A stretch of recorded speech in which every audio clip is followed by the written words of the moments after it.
Okay, so good evening, everyone, and welcome to IBA's next one for global marketing. Today is our 12th session and the second part of our discussion on the global marketing mix. So last week we were able to finish the first two elements of the mix, which are products and pricing decisions. And today we are going to conclude by discussing distribution decisions as well as communication or promotion decisions. So we will get right into it. I hope we all remember what we discussed with regard to product and pricing last week, because we will be building on that understanding to do a similar discussion as regards distribution decisions by firms in foreign markets, as well as their communication and promotion decisions in similar markets. So we'll begin with the distribution channel decisions. But as usual, if anyone has anything they want clarification on or any question they want to ask, you are free to do so. Just draw my attention and I will give you the floor and you can seek clarification before we proceed. So in the absence of any other matter, we begin our lecture now with distribution channel decisions. Now, when we talk about global distribution, we are basically talking about all the channels and systems that the manufacturer in the home market utilizes in order to get the finished product to the customer at the other end in the foreign market. And distribution typically accounts for 15 to 40% of the retail price of goods and services in an industry. So generally, what the end customer pays for a product is not what it cost initially at the point of manufacturing. However, with the introduction of various intermediaries, including wholesalers and retailers, as well as other smaller intermediaries in between, the price of a product or service increases as it passes through all these individual intermediaries. And hence, the distribution structure for getting the product from the manufacturer to the customer, accounting for about 15 to 40% of the retail price. So the choice of a particular channel link will be strongly influenced by the various characteristics of the host markets, because there are certain markets based on what we learned about international market entry or foreign market entry. It will not be possible initially for the firm to automatically enter the market on their own. They may need the help of various intermediaries, sometimes in both the home market and the host market, to be able to get the finished product to the final consumer. So these decisions about what channels to use to be able to get the finished product to the consumer for purchase and consumption are largely dependent on the characteristics of the home market and how convenient it would be for the manufacturer in the domestic market to get their product or service to the final consumer in the host market or in the foreign market. So when it comes to channel decisions, there are two main aspects that we can talk about. The first one being external issues that influence the channel decision, as well as internal issues that influence the channel decision. And as we can see from the diagram that we have, there are various levels when it comes to each of these forms of issues that can affect the channel decision. So let's start with the external issues. The first one we can talk about is customer characteristics. As we have heard amply throughout this course and in the different sessions we have had, customers by nature are heterogeneous. They have different characteristics, different needs, different wants, different expectations, different lifestyles. So when it comes to channel decisions regarding how to get the finished product to the final consumer, the manufacturer has to think about the characteristics of their customer and the channels that will be most convenient and expedient to be able to get the finished product to the final consumer without unnecessarily increasing the price of the product or service that is being offered to the consumer. Because with the manufacturer's network of distributors, being how many links they have in their distribution channel, they can either hike up or reduce the cost implications of the various distribution channels to the final customer. And that is why a lot of firms often go into what we call forward integration, which are all means by which they try as much as possible to reduce the number of levels in the distribution channel to ensure that the final price that is passed on to the final consumer is not too exorbitant or too high. So customer characteristics are very important in terms of channel decisions. Again, we can also talk about the fact that not every customer will purchase from every kind of distributor in the channel. So even when we talk about wholesalers, there are different kinds of wholesalers.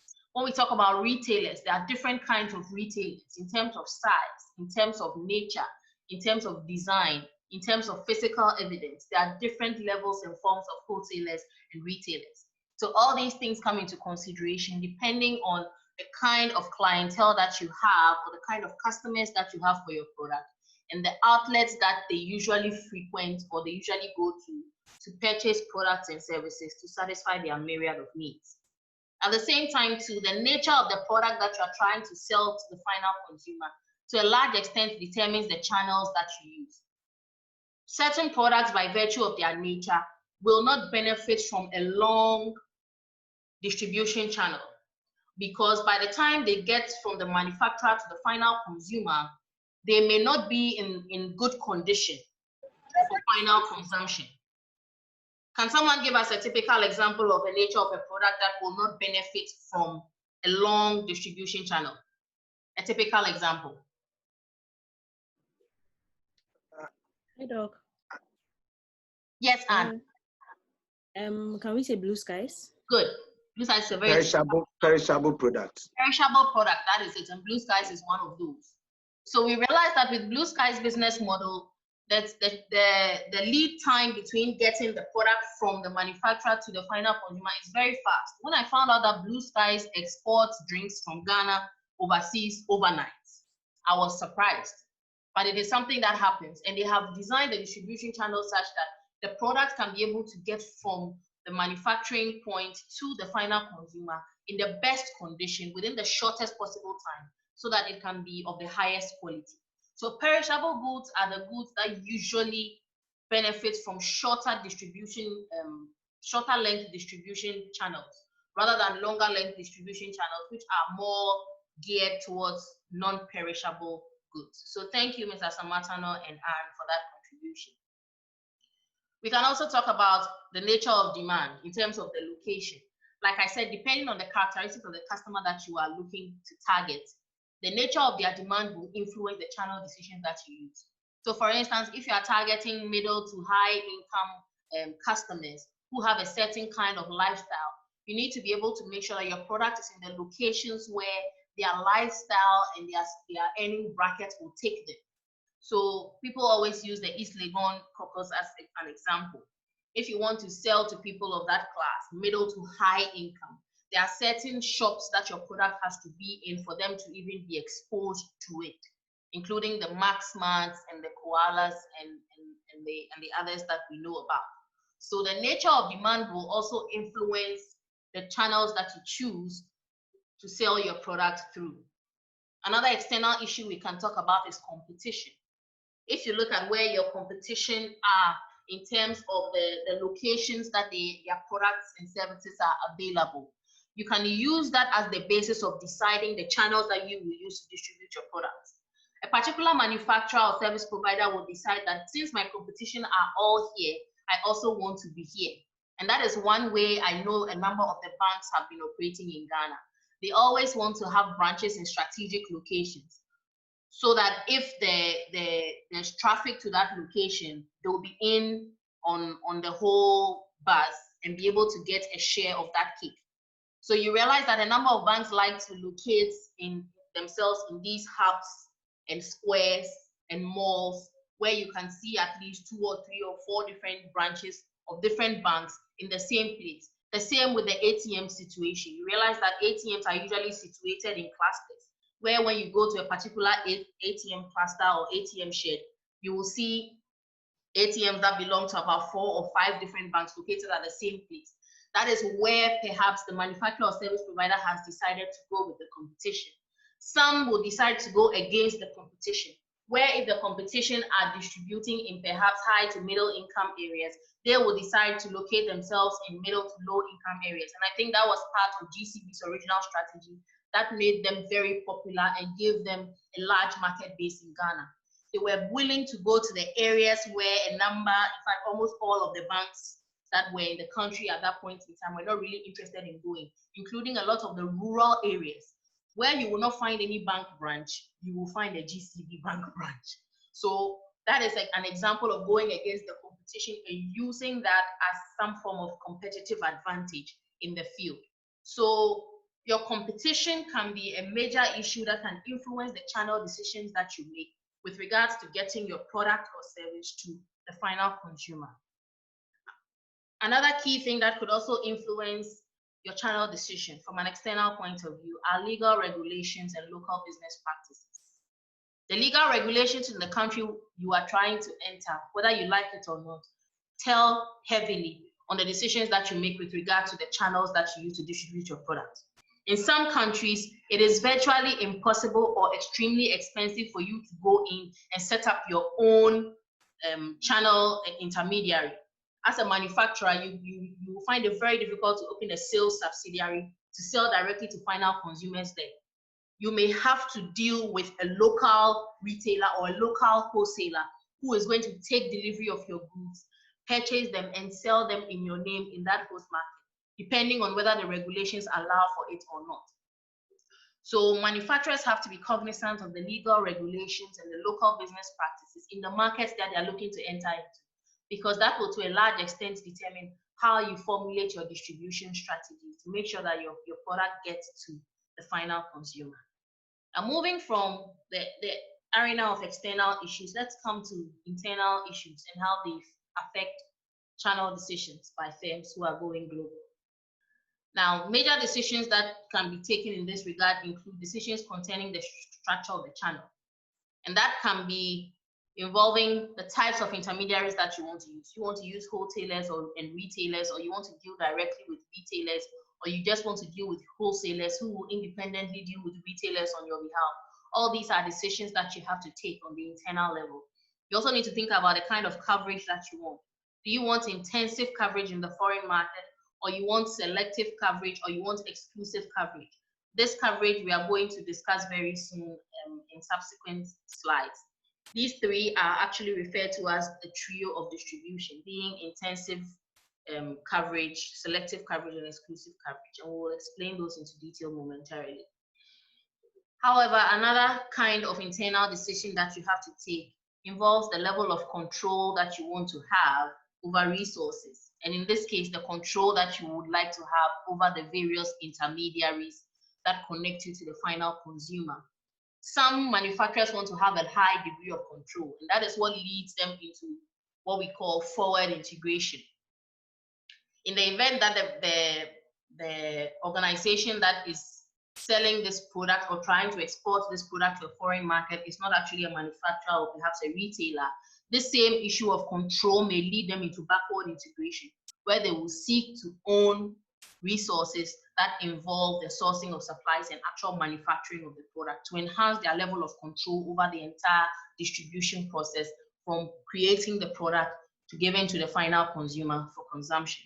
So that is another example of a decision that you have to take internally as regarding the level of control that you want to have as a firm over the entire distribution process. And next, degree of integration, which I have already explained. How much integrator do you want to be with regards to the channels of distribution? Do you want to own everything? Do you want to own 50%? Do you want to own 60%? In that regard, which aspects of integration are you trying to incorporate? Are you doing integration more at the upstream level of the value chain or more at the downstream level of the value chain? If it's at the upstream level of the value chain, then the firm is looking to integrate more in the area of owning sources of raw material, as well as the conversion of these raw material into finished products for sale. Yes, Mr. Samatano. Oh, yeah, good. I'm not good. I'm a bit confused. Okay, please come in. I need your assistance. Okay. I'm confused with vertical integration, yes, horizontal integration, forward integration, and backward integration. Okay, so forward integration and backward integration are types of vertical. How I understand. Are you there? Yeah, I'm here. Go. So forward integration and backward integration are types of vertical integration. Okay. And vertical integration is either up, down, or down, up. Okay. So if it is up, down, it's forward. Okay. If it's down, up, it's backward. Backward. Okay. And horizontal is on the same level. On the same level. Good. I got it. So Thank you. if it is horizontal integration, and perhaps you are a Telefonica, you sell mobile phones, and you do after sales service and repairs. If you are doing horizontal integration, it means you are buying all your competitors. So you buy Freddy's Corner, you buy Franco Trading. Do you see? All these people are doing the same thing that you are doing. Okay. So the more you buy and own them, the larger your control in the market becomes. Okay. But you're doing it at the same level by acquiring your competition. Okay. But for vertical integration, it occurs at different levels. Okay. Thank you. I'll break it down very soon. All right. Okay. Okay. So before we get to that point, let me just skip the degree of integration for now, so we get more into it in the subsequent slides. Then, in terms of the major decisions of choosing a mix of distribution channels, you need to think about coordination of the prices across the distribution channels. Like I said, the more levels you have in the channel, the higher the likelihood that the price that the final consumer will pay for the product will be high. So you have to make a decision as to how you are going to coordinate the prices across the distribution channels, and how you are going to determine whether the many levels in the distribution channel, whoever the controllers of those levels are, can add to the price or have to stick with the original price at which the product was manufactured, in which case they have to gain compensation in another form other than adding to the price. You also need to think about coordinating the product offers to the different channel members, because different intermediaries may have different needs and requirements. Perhaps a particular intermediary may want a specific kind of packaging for the product, which another intermediary may not necessarily care about. So you have to think about all these things in terms of coordinating the product offer, because depending on how much change and alterations and accommodations you give to all these different channel members, you may end up with a product that is not true to the vision that you had initially while the product was being designed for manufacture. Also, in terms of managing and controlling the distribution channels, we have had instances where manufacturers have dealt with distributors who have ultimately backward integrated and had become their direct competition, because they ended up learning from them the nature of the sourcing and manufacture of the product as they were selling for them over the years. And ultimately, they had enough experience to backward integrate and become manufacturers of the product themselves. So internally, you need to be able to think, which kind of intermediaries do I want to work with? And this will involve screening them to be able to select the ones that you believe you can trust. And you also need to make sure that you contract them. There should be distributor agreements to be able to prevent some of these distributors who are within the value chain from becoming your direct competition in the future. So we know a lot of distributors put in place non-compete clauses, sometimes for up to 10 years after you have ceased working with them directly, to be able to protect at least their competitive advantage for that period of time, before, if the distributor or intermediary will decide to become their direct competition, they have the opportunity to do so. You also need to think about, as a manufacturer, internally, how you're going to motivate these distributors to sell your product, because you need to bear in mind that the various channels that you are using to sell your product are not exclusive to you. They may also be working with other manufacturers who may carry similar or different products to yours. So you need to be able to motivate them to sell your products. When it comes to retail and physical products, we talk about what we call shelf space. You always have to motivate retailers to give you shelf space. Otherwise, you will always realize that those who motivate them more will have their products getting shelf space, and your products will always be put to the side burner. You'll also need to think about controlling, which you talked about earlier in terms of control of resources. You need to be able to a large extent control the behavior of these intermediaries so that they do not shortchange you. Because like I said, they are not just working for you, they may be working for other manufacturers as well, who may be selling similar or different products. So you have to think about controlling. And at the same time, too, you need to consider the issue of termination, because there's an issue of termination when it comes to any form of exchange or relationship. Things may not always go well, or perhaps if things are going well, they may not always be the right fit for the kind of objectives that you have, especially when it comes to dealing with foreign markets. At some point, the intermediary may be doing very well for you, but you may want to go at it yourself by setting up your own independent sales subsidiary or independent retail outlet. And then you will have to find a way of terminating that relationship. So termination has to be on the table when you're thinking about these things, and they should be, as a matter of fact, incorporated into the distributor agreement, such that when you want to terminate, you have the freedom and the legal backing to do so. So that is it for the external and internal issues that could influence channel decisions when it comes to the distribution within foreign markets. So let's talk about channel structure decisions. The first thing we can talk about when it comes to channel structure decisions is market coverage. And here we see that the amount of market coverage that a channel member provides is very important, because you could choose a particular channel that will give you coverage perhaps to a limited number of the segments that you are looking to target. But you can choose again another channel member who will give you a wider market coverage, and therefore makes that particular channel member a better choice depending on your objectives. If your objective is to gain wide market coverage, then the one with the larger market coverage will be your best option.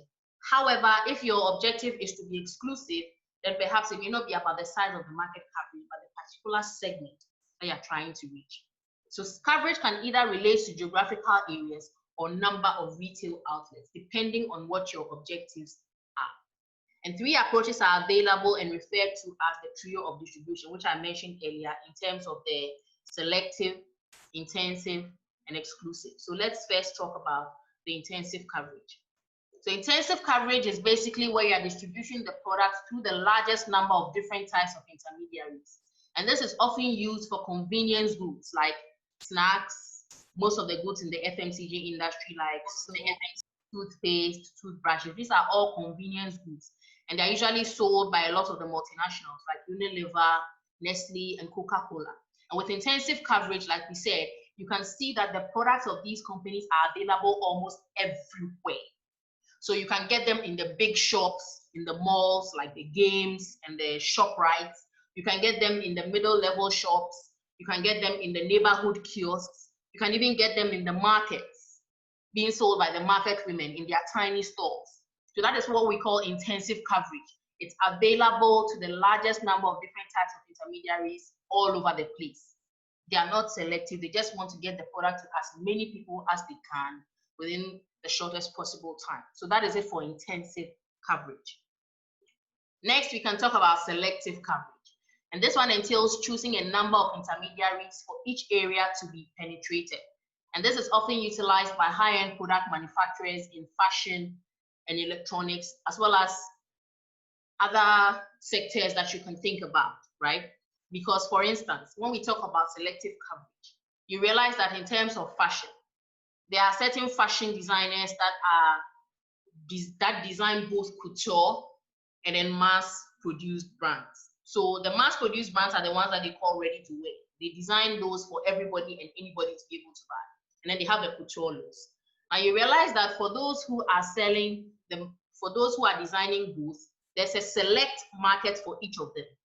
So you may go to, say, a shop like, what is the name of this designer? Come to me. Okay, I don't know if you've heard of Architasia. Okay. Has anyone heard of Mauli Okujeto? I think this one is more unisex. So Mauli Okujeto clothing can be, Lucy, you remember Mauli Okujeto? Yes, MKOG. MKOGH, good. Initially, MKOGH was very selective. You could only get it in specific places. But then after some time, they started opening their own shops and started distributing ready-to-wear outfits. But initially, it was very selective. You only find few people wearing these outfits, right? And even with that, there are certain designs that you will see certain people wearing that you will not find in the ready-to-wear or mass market for everybody to buy. So we have a lot of these exclusives, right? Which are designed for a particular group of people. So in the US, for instance, there are certain brands and mix of electronics that you will find everywhere for everybody to be able to buy.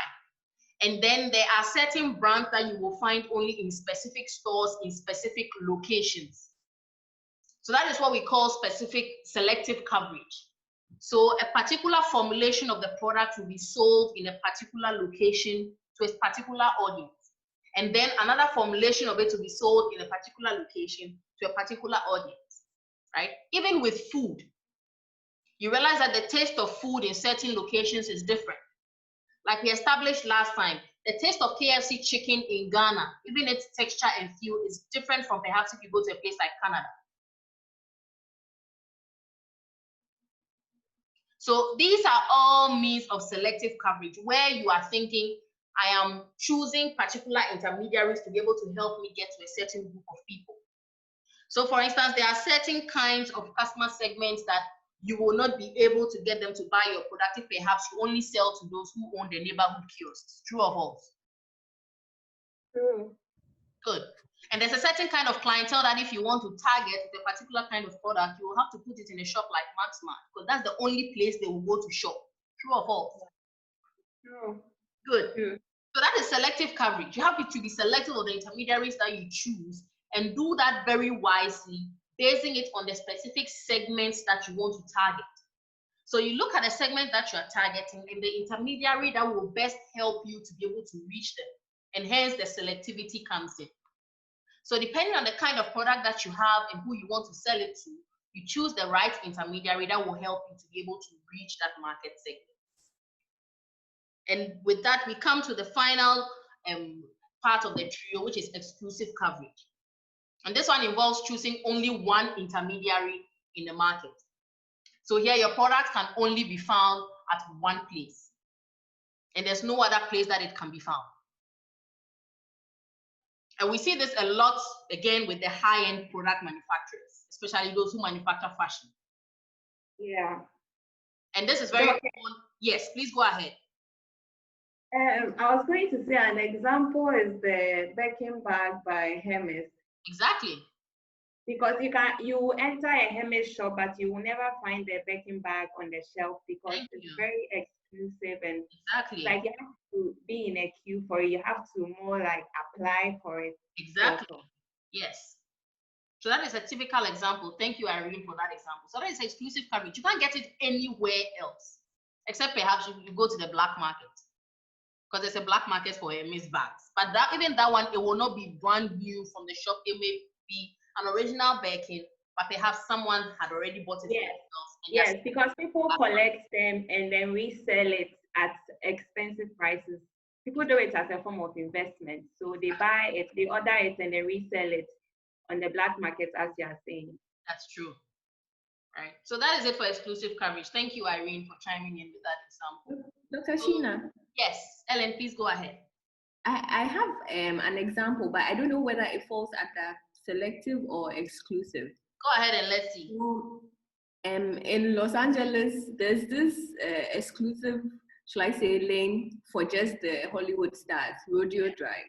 Yeah. And you only find expensive retail outlets over there, restaurants. Yeah. Solely there for the Hollywood stars. Yes. Some of the shops would allow you to enter and look too, but some of the shops you have to book an appointment because the stars also book and they are there alone doing their shopping. Yeah. So usually people even tour the place just to meet some stars. Yeah. So in such an instance, there are selective kind of apparel and food joints that are in that location. Good. So is it something exclusive? Because some of the things you find there, you can't find in other places. They just manufacture it for those shops. Good. So that is exclusive because it is only at that place that you can get it. Okay. Yes. So they are only selling it in that one location. You can't get it at any other location. Okay. Good. But if you could get a version of it in another location, then it's being selected. Okay. I hope that answers your question. Yeah. Awesome. Thank you, Ellen. So that is it for the trio of distribution. And that brings us to the end of market coverage, right? Next, we will talk about channel length. And this is determined by the number of levels of intermediaries, or as we usually call them, middlemen in the distribution channel. And we said that these middlemen account to 15 to 40% of the final cost of the product that the consumer pays, right? So when you talk about middlemen, you can first talk about lengthening of the distribution channel. Because the more middlemen you have, the longer your distribution system will be, right? But with time, depending on the product that you are selling and your integration decision or your integration objectives, the channel can become shorter, such that you have fewer intermediaries, right? And this is a direct result of efficiencies that come about as a result of having all these middlemen in the distribution system. Because like I said, someone may be in the distribution system as a retailer, as a middleman. But with time, the experience and the learning that they gain from the manufacturer can be the basis upon which they step out of that manufacturer's distribution system and set up their own manufacturing facility, right? And with that, we can say they have vertically integrated. In this instance, they have done it backward because they went from the bottom as retailers all the way to the top to become manufacturers, right? So in doing this, as a result of the efficiencies that they learned from being part of a longer distribution system, have shortened the distribution system by vertically integrating, right? So we realized that it is easy to be able to vertically integrate and shorten the system, often when the learning process is easier to be done. And this is usually observed when we talk about convenience goods, because it's easy to learn about convenience goods and how they are manufactured, and you can quickly manufacture. It is very difficult for you to emulate something like perhaps in the telecom industry. It would be very difficult for you if you are perhaps a supplier for MTN SIM cards to be able to say that you are going to manufacture your own MTN SIM cards to sell. True or false?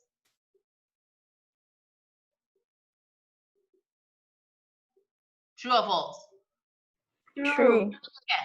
But if you are perhaps a distributor for a particular kind of body cream, and you work with the manufacturer for some time, and you realize that, okay, they've been working with the factory in China and all that. With time, you can also start sourcing for a factory in China, give them your own formulation, they manufacture for you, and out of nowhere, you are now a manufacturer yourself, and you are selling your own product. True or false? True. Good.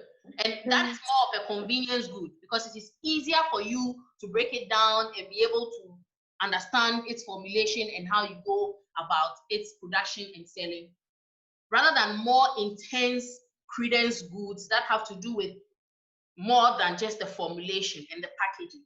It has a lot to do with the nature of the product, how it is perceived by the consumer, how much experience you have, in terms of selling the product to consumers, among others, right?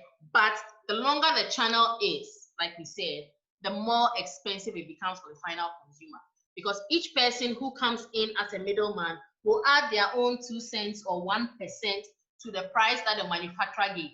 So the manufacturer gives it to the wholesaler for a base price plus, say, 2%. The wholesaler sells it to the reseller, who adds another 2%. The reseller now sells it to perhaps a neighborhood convenience store, who adds about another 2%. So ultimately, the consumer ends up paying about 6% of the original cost price of the item. So channel length is a very important thing to consider, especially in a market that is very competitive. You do not want to enter the market with so many intermediaries that your product, before it even hits the market for sale to final consumers, is so expensive that it doesn't have a chance to compete with the products that are already on the market for sale. So we need to think about all these things when we are talking about the length of the channels and how convenient it is to get the manufactured product to the final consumer. And that is it for channel length. Next, we can talk about control and cost. Now, with the length of the channel comes issues of control, because the more middlemen you have, the more difficult it becomes to control everybody, because you lose the sense of touch as the product gets further and further along in the distribution system, such that you, the manufacturer, cannot be able to control perhaps what the final retailer in the neighborhood of the customer who owns the convenience store will sell the product, what price they will sell the product to the final consumer. So the control of one member in the vertical distribution channel means your ability to influence their decisions and actions, as well as those of the other members within the channel. So you realize that a lot of the multinationals have this policy where they sell the product to manufacturers at a certain cost, and they give them a frame or a kind of range within which they can sell the product. I think Coca-Cola has one like that. Coca-Cola gives their retailers the price that they can sell it at. True or false? True, I think so. Can anyone confirm? I think Coca-Cola does that. I believe Unilever too does the same thing. And Doc, does Fan Milk qualify for that? I think Farm Milk too does that. Because Yes. they have a price. The price is fixed everywhere you go, usually. Exactly.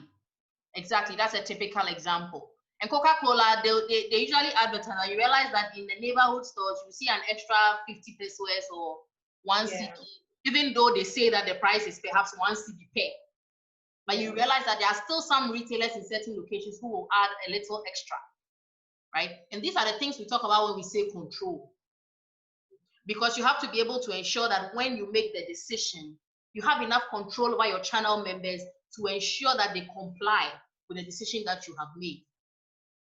So channel control is of critical concern to international marketers, because once your product gets to the foreign market, you need to be able to make sure that the vision is executed in the manner that you envisioned it, such that if your product is going to enter the market and be competitive, you will not want it to be overly expensive because of the numerous channel intermediaries whose hands the product passed through. So as a firm, you must decide how much control you want to have when it comes to the selecting of your intermediaries and middlemen. And that is what leads certain firms to choose some forms of market entry strategy. So for instance, rather than using export entry strategies where you have to deal with agents and middlemen and distributors, they will decide to cut out all those kinds of entry strategies that will lead to additional cost implications for the final consumer, and then go ahead and just directly set up a sales subsidiary of their own, which they have direct control over.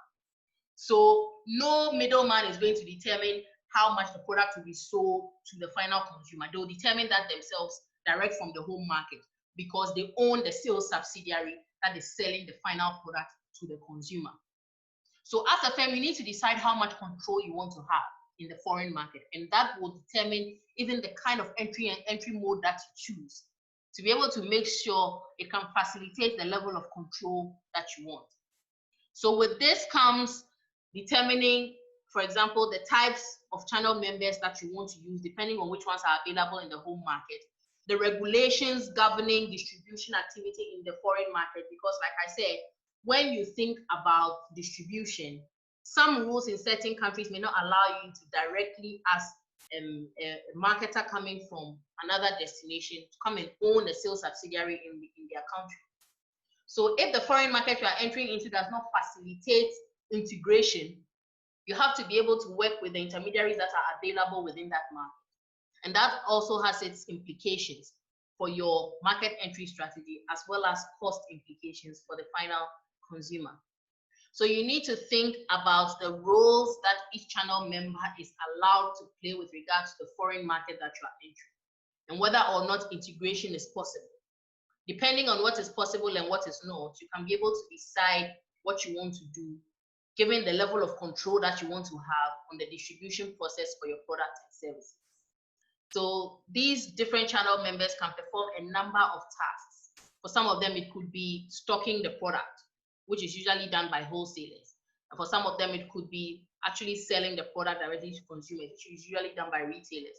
For some people, it's not about stocking the product or using the product, it's not about stocking the product as inventory and distribution to retailers, or stocking it on their shelves for sale to final consumers. It could be about after the final consumer has bought the product and used it. What happens then? There's issues of after sales service. There's issues of warranties. There's issues of perhaps physical distribution, where the product, depending on its nature, has to be moved from the retailer's location to the final consumer's location. All of these things are jobs that have to be executed by specific intermediaries and middlemen. So you realize that, for instance, you go and buy furniture from a particular company in Ghana. One of those companies could be perhaps Furniture City, right? And you buy furniture from Furniture City. And they, as part of their jobs as intermediaries or middlemen, they also provide after-sales service by helping you with repairs, setting up the furniture in your home, and they will even transport the furniture to your home, depending on how much the furniture costs. So they have a price range within which they do these deliveries and after-sales service. Otherwise, you have to independently organize your own after-sales service to deliver the item to your home and have it set up. So these are all various roles that are performed by different channel members and intermediaries that have implications for the level of control that the firm wants to have, as well as the amount of cost that they will incur, which will ultimately be passed on to the final consumer. And with that, we come to the end of the discussion on control and cost. Next, we can talk about channel integration. And with regard to channel integration, it's one of the main means by which firms can exercise control over their distribution system, like we mentioned earlier. And channel integration is explained as the process of incorporating all channel members into one channel system and uniting them under one leadership and one set of goals. So with regard to that, you can either integrate vertically or horizontally. Now, vertical integration involves seeking control of channel members at different levels of the channel. Okay, Christian, you said Scania does that. They have a branch office here in Ghana without appointing a distributor to handle that. Yes. Right? And that is because the regulations in Ghana allow them to do so. So rather than using independent intermediaries that will increase cost, you'd rather have their own branch here to do all that, thereby removing all these middlemen and minimizing the cost implications. So thank you, Crescent, for that example. So like I was saying, for vertical integration, the firm seeks control of channel members at different levels of the channel. And this control is usually through ownership, right? And it can be either done in a forward manner or a backward manner. So when we talk about forward integration, we are dealing with the up and down movement along the different levels of the distribution channel. So when we talk about conventional marketing channels by which we get products to the final consumer, we first start at the top with the manufacturer, who is responsible for sourcing the raw materials and putting them together into a finished product. And then once the manufacturer does that, he sends the product off to a wholesaler who can stock it up in large quantities and then sell in larger bulk size quantities to the next level of intermediary, who is the retailer, who will now break it up into smaller quantities for sale to individual consumers who are at the base of the pyramid. Now, with regard to vertical integration, like I was saying earlier, a firm could either decide to forward integrate or backward integrate. And when they are backward integrating, it means they are going from a lower level of the channel to a higher level, from perhaps a retailer level or a wholesaler level to become a manufacturer level. And at this point, we know that it will be as a result of the experience that they have gained over the years from working with the manufacturer, understanding their sourcing processes and how they go about manufacturing the final product. However, alternatively, depending on the level of control that perhaps an intermediary higher up in the channel will want to have, they can forward integrate, where we can see a manufacturer who was hitherto preoccupied only with sourcing raw materials and creating finished products, now thinks about going further to own their own wholesale outlets and their own retail outlets, to be able to make sure that they control every level of the process that involves getting the finished product to the final consumer. So a firm can either decide to forward integrate or backward integrate, depending on the level that they occupy in the conventional marketing distribution channel. Now, in the event that the manufacturer owns all three, he becomes one, in the sense that he has forward integrated and owns both the wholesaler and retailer. And the reverse is true. If the retailer backward integrates and owns both the wholesale and manufacturing units, then it becomes one vertical marketing system, where one person owns everything and hence has absolute control. But we realize that in the current world that we are in, there are various forms of control. Some may own manufacturing and wholesale, but they don't own retail. Some may own retail and wholesale, but they don't own manufacturing. Yes, Mr. Samatano, please come in. Madam. Yes. So a bit confused again, but I want to describe a scenario so that you can help me out. Please go ahead. In a situation where the manufacturer Mhm. produces its own raw material Yes. and then distributes the product by himself, Yes. has its own stores and everything. Yes. How does it fit into this? Yes. Forward integration. So they It's own forward. source of raw material, they manufacture, then they come down, they are the wholesalers, they distribute and everything.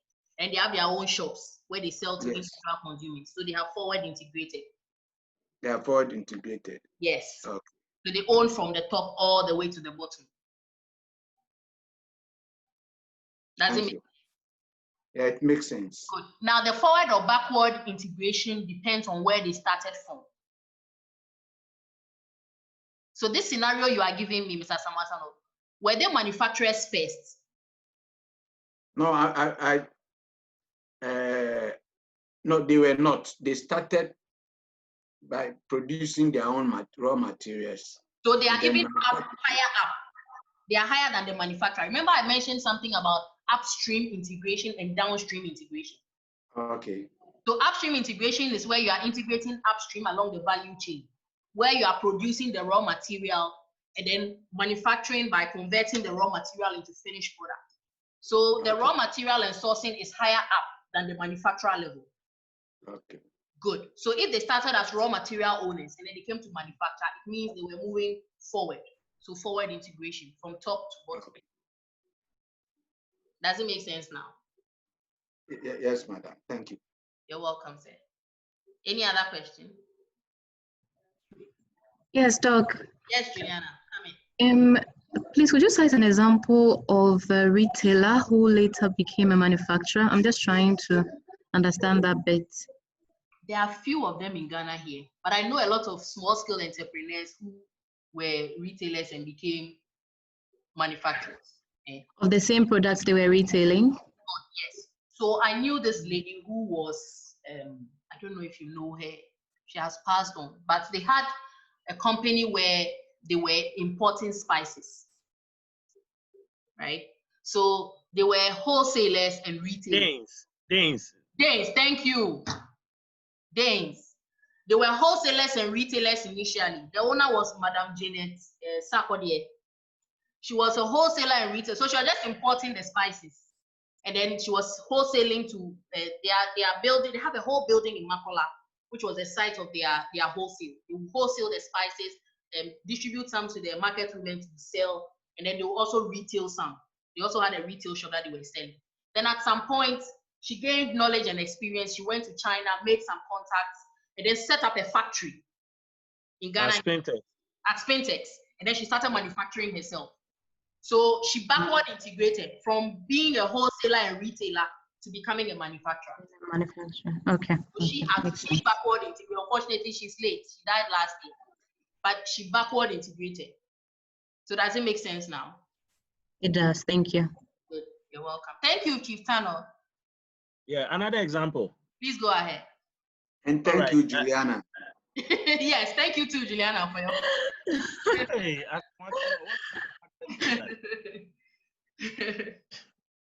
all right. This company, JK Industries. Yeah. As a retailer, they were retailing for papers and selling it in at the back of their car booths. Yeah. Then gradually they gain knowledge and they establish it. Chief, we are losing you. Is it okay? Yeah, it's okay now. Yeah, JK, they were retailing A4 papers. Yeah. They were just selling it like that. Then they got warehouses at new industrial area. Yeah. Chief. Oh, Chief. Aliu, come for your device. Chief, don't move your head. Just stand straight. You hear. Stand All straight. right. Don't move your head. Don't move your head. Is it okay now? Yes, it's okay now. All right. So now they are producing their own A4 papers in Ghana and selling West Africa and Ghana. Yeah. That's a good example of backward integration again. So I believe it's getting clearer. Yes, with the two examples, it's coming home now. Good, good, good. Saliu says Dangote salt. Saliu, can you explain? I don't really know much about that man. Can you explain further? He started by selling salt. So he wasn't a manufacturer of salt. He was a retailer. Okay. And then he moved into wholesale. And then now he has plants that are manufacturing salts in Mali. Good. So he didn't start by manufacturing salt. He started in retail and then backward integrated, and now he's a manufacturer. Awesome. And the same can be said for Adenuga as well. He also started, although it wasn't in telecoms, but where he got his initial source of capital was in selling materials. Yes. So this fashion materials. So that was where he started. Then he did telecoms, and then he's now into oil as well. Yeah. So please, I think we now get the whole backward. Yeah, but madam, my last question. Please go ahead, sir. If a building contractor, yes, please, was buying from, buying blocks, yes, from a block manufacturer, yes, then with time, he's also been able to build his own block factory and then sells and then uses some for his own work as well. Yeah. Is it backward integration? Yes, it's backward. Thank you. I'm done. Okay, sir. Doc, I have a question. Chief, please go ahead. But please don't move your head. We are losing you again. Okay. All right. Or climb that tall tree. All right. Oh no, not the network. It is his phone. He's not using a good phone. I am using You are using Android iPhone. The name of the phone. Android iPhone, we know. You are using Android. Even the spelling of the phone is wrong. iPhone wrong. All right, Doc. My question is this popular man called Despite. Yes. Who used to be a cassette. Now? Oh, Chief. Hello. Yes. Yeah, Despite. Yeah. Where can we place him? A former cassette seller, a producer, and now a media owner. We can't place it on distribution channel. They are not related. The integration. Yes, he has been integrated. If he was selling the cassette, he's not producing music now. Producing music. He's not a musician. Not a musician. All right. So it has I to know be he's on the same line from the sourcing of the raw material for that product to getting it to the final consumer. All right. Okay. Thank you. But Chief Tano, let me give you an example. Apietus, he did forward integration. He started as a music producer and he later started singing. Yes. So here's his Nazi. Nazi, sir. Nazi. Yeah. Then Salute too has integrated. Hey. Yeah, he's integrated. How did that happen? Salute, formerly he was he believed in the value of one, now he has two. I see. Two is better than one. Okay, so that is it for the vertical integration. And then finally the horizontal integration, which all happens at the same level, right? And it usually happens among competitors. So to increase your level of control, you start acquiring your competition. So all the small people who are doing the same thing that you are doing, you start acquiring them and you start increasing your reach. And I think horizontal integration is what we indirectly did in the banking industry, where they allowed Ghana Commercial Bank to absorb the equity banks and the capital banks. That was a way of absorbing, increasing their power and control. Doc, can you kindly mute everybody? Sure. Okay, so that is done. Thank you, Mr. Samatana. So with the horizontal integration, like I said, you are acquiring channel members at the same level, just to enhance your strength and power and control over the distribution of the product or service. So like I said, a similar thing happened in the banking industry, where Ghana Commercial Bank after the financial breakdown, absorbed the UT Bank and Capital Bank, who were their direct competitors. And subsequently, the others were put together into a new bank. However, for Ghana Commercial Bank, that was some form of horizontal integration because they absorbed and gained control of their former competitors in the same industry. Another example I gave was they have Telefonica, who does phone sales and after sales service and repairs, decides to absorb their direct competition in the market like Freddy's Corner, who does phone sales and after sales repairs. They also sell laptops and do after sales repairs, and decide to acquire Franco Trading, who also does the same thing, right? So that is another example of horizontal integration. And that brings us to the end of the discussion on channel integration. Now, with foreign market entry, what we have observed, what is usually encouraged, is a multi-channel distribution strategy. And this is where a product or service can be made available to the market through dual distribution or more channels of distribution. Because from experience, based on what we learned in the AMA's example, if you do not create these multiple channels, the channels themselves will emerge. Sally, your hand was up. Are you okay?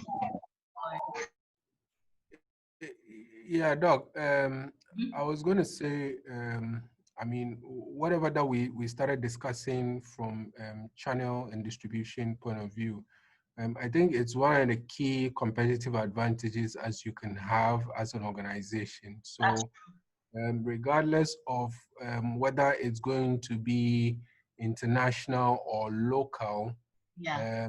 If you pay particular attention to your channel, yeah. It will set you apart from whatever the competition is given.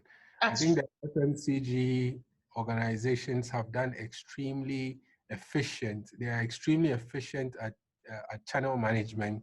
That's true. And that was why we recruited Ibn Asante in 2005 to manage. So if you look at the growth of MTN between 2005 to 2013, when he was S&D executive, yeah, you would see phenomenal growth, phenomenal. And it was because of his experience and exposure in the FMCG, which he brought into telecoms. We are practically doing by the book all that you mentioned from the beginning. Yeah, yeah. Sally, what is FMCG? I'm happy that you have been able to draw the link. Yeah. I'm grateful. Thank you so much. Fast moving marketing goods. So your toothpaste and all of those things, the things that Unilever and Co sell, they're all in FMCG. Shaving stick and Co.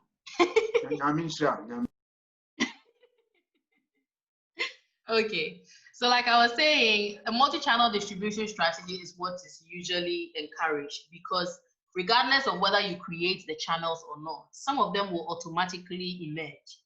Like we saw in the MS example where MS has decided not to sell it directly to individual consumers or a particular kind of consumer segment. However, another market has emerged as a channel by which consumers who don't qualify for the regular channel can access the same product or service. So multi-channel distribution strategies are often in the best interest of the manufacturer to ensure that they can reach as many of their customer base as possible. So multi-channel strategies could include the internet, which is currently the most popular medium of sales, apart from the traditional brick and mortar that we know of.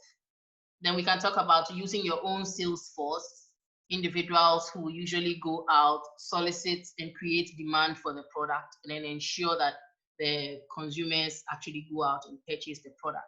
They can also use external intermediaries or distributors who are not necessarily owned by you as a firm, but then are independent to your firm and have enough coverage in the market to be able to create visibility and enhance the sales of your product. You can also use retail stores. Again, these could be owned by you or owned by external people. But where they are owned by external people, you need to be able to make sure that you put in place the necessary motivating factors as well as the controls to ensure that these external retailers will always give you shelf space. I know retailers who always discriminate between their manufacturers and wholesalers who bring them products for sale. Depending on how well you motivate them and the kind of benefits that you give them as your retail outlet, they would either give you top shelf, bottom shelf, side shelf. Some products don't even make it to the shelf at all. Or the wholesale. Or the I've seen products that have just been put in boxes on the floor for whoever is interested to go and look into it and see if they like it to buy it. Doc, Yes, Pikuma, please go ahead. please, when you say motivation, do you mean giving them money or something? Sometimes it's not about money. Sometimes it's about terms. So perhaps you give them some manufacturers will say, okay, I'm not collecting the money up front. I'm giving you the products and you can pay me for it as and when you sell. So I'll come every month and you can give me what you have sold. For others, it's about a rebate on the cost price. So maybe if they are giving the product to retailers at say cost plus 10% markup, for a particular retailer, they decide, okay, we'll just put 5% markup. Do you get it? So that means that they are selling it at a cheaper price to the retailer. So even if the retailer adds their margin, they will benefit because they are buying it at a cheaper price. So there are various ways of motivating retail. For some retailers, what of getting them commission? Some too is commission. Some too, it doesn't have to be money based. Some of them, it's about giving them souvenirs and paraphernalia. So they will say that, okay, just stock our product. We'll give all your workers aprons to wear. We'll give all of them t-shirts and caps. There are various ways by which you can motivate retailers to be able to stock your product. So you realize that initially when Pepsi tried to compete with Coca-Cola in Ghana, Coca-Cola was always ahead. They started painting the retail outlets for their shop owners. So they'll paint your shop, including your signboard, and give you a signboard that is their color, and write your name on it. And write on the side, registered Coca-Cola distributor. Then they'll give you the umbrella and the table and the ice chest and the fridge. You've seen all these things around. Yeah. And then end of year awards. End of year awards. These are all forms of motivation. So they'll be more motivated to sell Coca-Cola products than Pepsi because Coca-Cola is giving them all these things. So these are all the various forms of motivation. Depending on how creative you are as a manufacturer, you can motivate your sellers in so many different ways. Like I said, there are some regular products that are even sold by manufacturers that for a particular retailer, they'll change the packaging and give them some other wow packaging with some designs just to distinguish what they sell in their shop from what is sold in other shops. It's the same core product, but they have managed to negotiate a deal to get a different kind of packaging. So these are all forms of motivation that as a manufacturer you can use, but you have to be creative, right?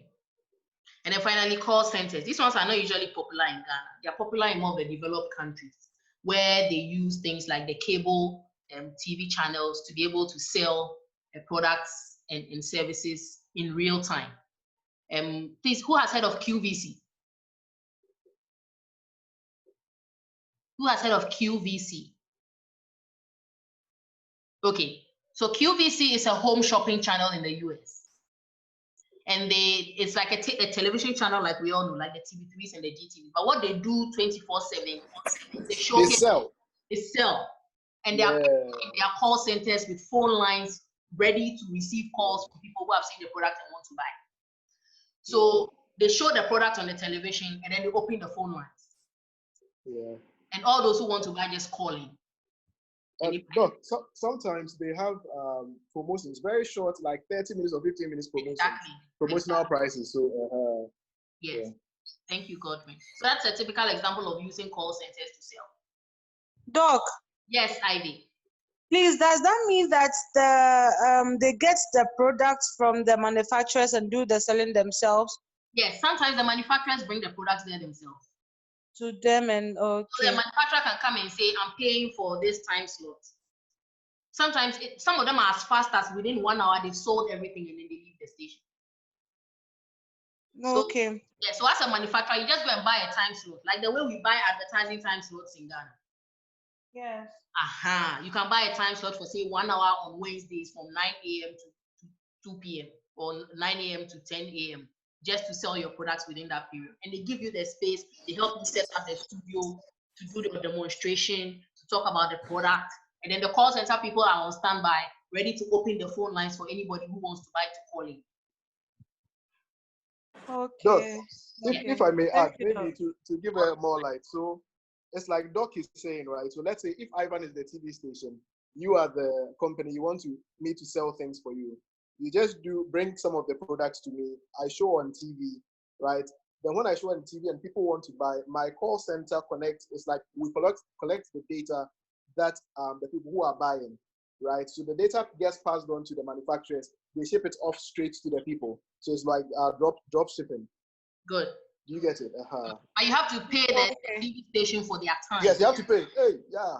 And they're for giving you that slot to sell your products and using their call center. No. Okay. Doc, please, my last question. Yes, you know, when you watch television, what I realized that there are some products that are being given maybe there's 15 minutes for a talk of that product, and then a number to reach for bulk purchases. Is that also as a strategy? Yes, it's a strategy. It's a channel strategy. Okay. Yes, it's similar to what the QVC people are doing. Okay. Okay. Thank you, Doc. You're welcome, Ivy. So as we were saying, the multi-channel distribution strategy can be handled in so many different ways. As a manufacturer, like we said, you can either use on internet, which is the main means by which a lot of manufacturers are selling directly to consumers these days. It's cheaper because you do not need to have a sales force on hand. You do not need to have a physical location. You just need to design a website and enable it to be able to take orders and for people to make payments, right? And aside that too, you can use retail outlets, either internal ones that you own or external ones. Either retailers who will just take delivery of the products and sell, or retailers who can also hold inventory. That way they can also serve as your wholesalers who will hold stocks of the product and sell on your behalf. Some suppliers who own their own after-sales service outlets, where when they sell the product to you, they can be able to offer you after-sales service rather than outsourcing it to another company to do, which may add additional costs. And all these are ways by which a firm can reach their final customer using a multi-channel strategy. Now, what are the merits of a multi-channel strategy? It gives you extended market coverage. Because you are the one who owns almost all the channels, you can be able to use the various channels that you have to reach different market segments, hence enhanced coverage. You can also sell more because you are using different channels at the same time to sell to different market segments. And depending on the kind of channels that you use and how well they are able to reach the final consumer, you have lower relative costs. And you are able to better accommodate your customers' evolving needs because we know that the customers are heterogeneous. Their needs are ever evolving and changing. So there are people who prefer to shop online now, fully online. They will never walk to a physical store. There are some people too who still want to go to a physical store, see the product, touch it, feel it. So the multi-channel strategy helps you to be able to reach all these different customers and accommodate their various needs. And another very important reason why a multi-channel strategy is important is the need for better information. Channel intermediaries are some of the best means by which companies have developed marketing intelligence. Because as a manufacturer or a service provider, you may not always be able to directly get in contact with your customer to speak to them, interact with them, get to know what they feel and what they think. So it is the intermediaries who interface with these customers who will be able to give you direct first-hand information about how the customers felt about the product or service, what they said, and how you can use that information to improve. So I know for a lot of the FMCGs, they get a lot of their feedback from the retailers who sell them.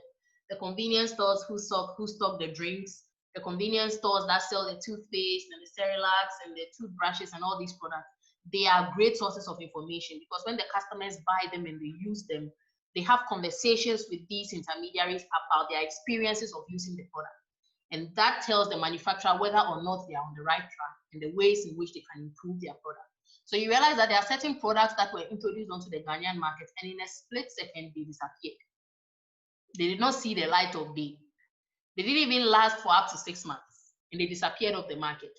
And those things can largely be attributed to the feedback that is gotten from retailers and wholesalers. Because retailers can tell you that perhaps since you brought this product, this is the quantity that I have sold. The products are not moving.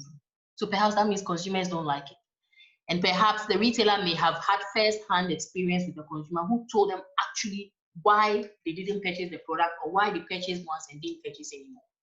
So channel intermediaries are very, very strategic in terms of information access for consumers for manufacturers who want to get first-hand information from consumers about their experiences for the products and services that they purchase and consume. Now, with the demerits, it can lead to consumer confusion, because if you are the same manufacturer, you are selling online, you have also given it to another retailer to sell. Then there's an independent distributor who is selling on his own. The consumer becomes confused. Which one is owned by who? I remember Christians was giving us an example about these Chinese companies and how they will have an independent distributor here, but they also have their own salesperson who is also doing sales on the ground, as well as other forms of intermediaries. The consumers become confused. And if your consumers become confused, it makes the trust that they have in your product or your brand wane, because they don't know which one is the original and which one is not.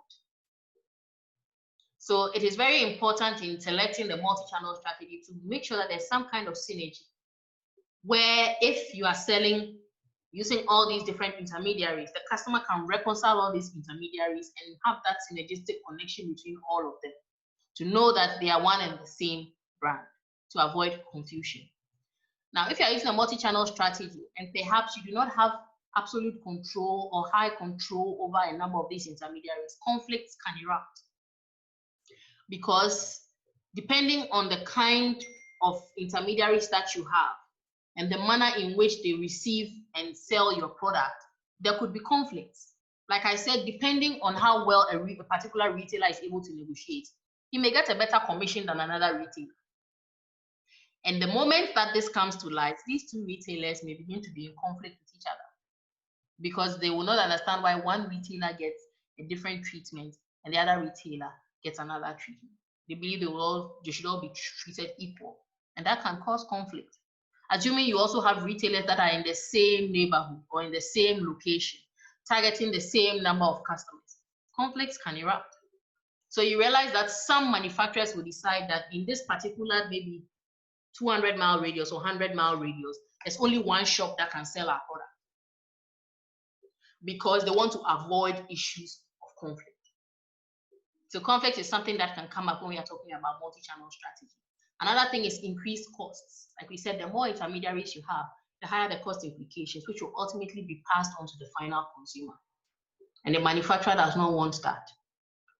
Also, there's a loss of distinctiveness, especially where you have to be able to alter certain aspects of the product to suit the requirements of certain retailers. The product is no longer distinctive because there are different versions of it on the market, and that can as well confuse consumers. And eventually, with all these different intermediaries having different requests, different agreements, different provisions, different motivations that you are giving to all these different intermediaries who are all supposed to be selling your product for you, your organization becomes increasingly complex because there are so many moving parts. Sometimes it becomes difficult to keep up with all these different moving parts.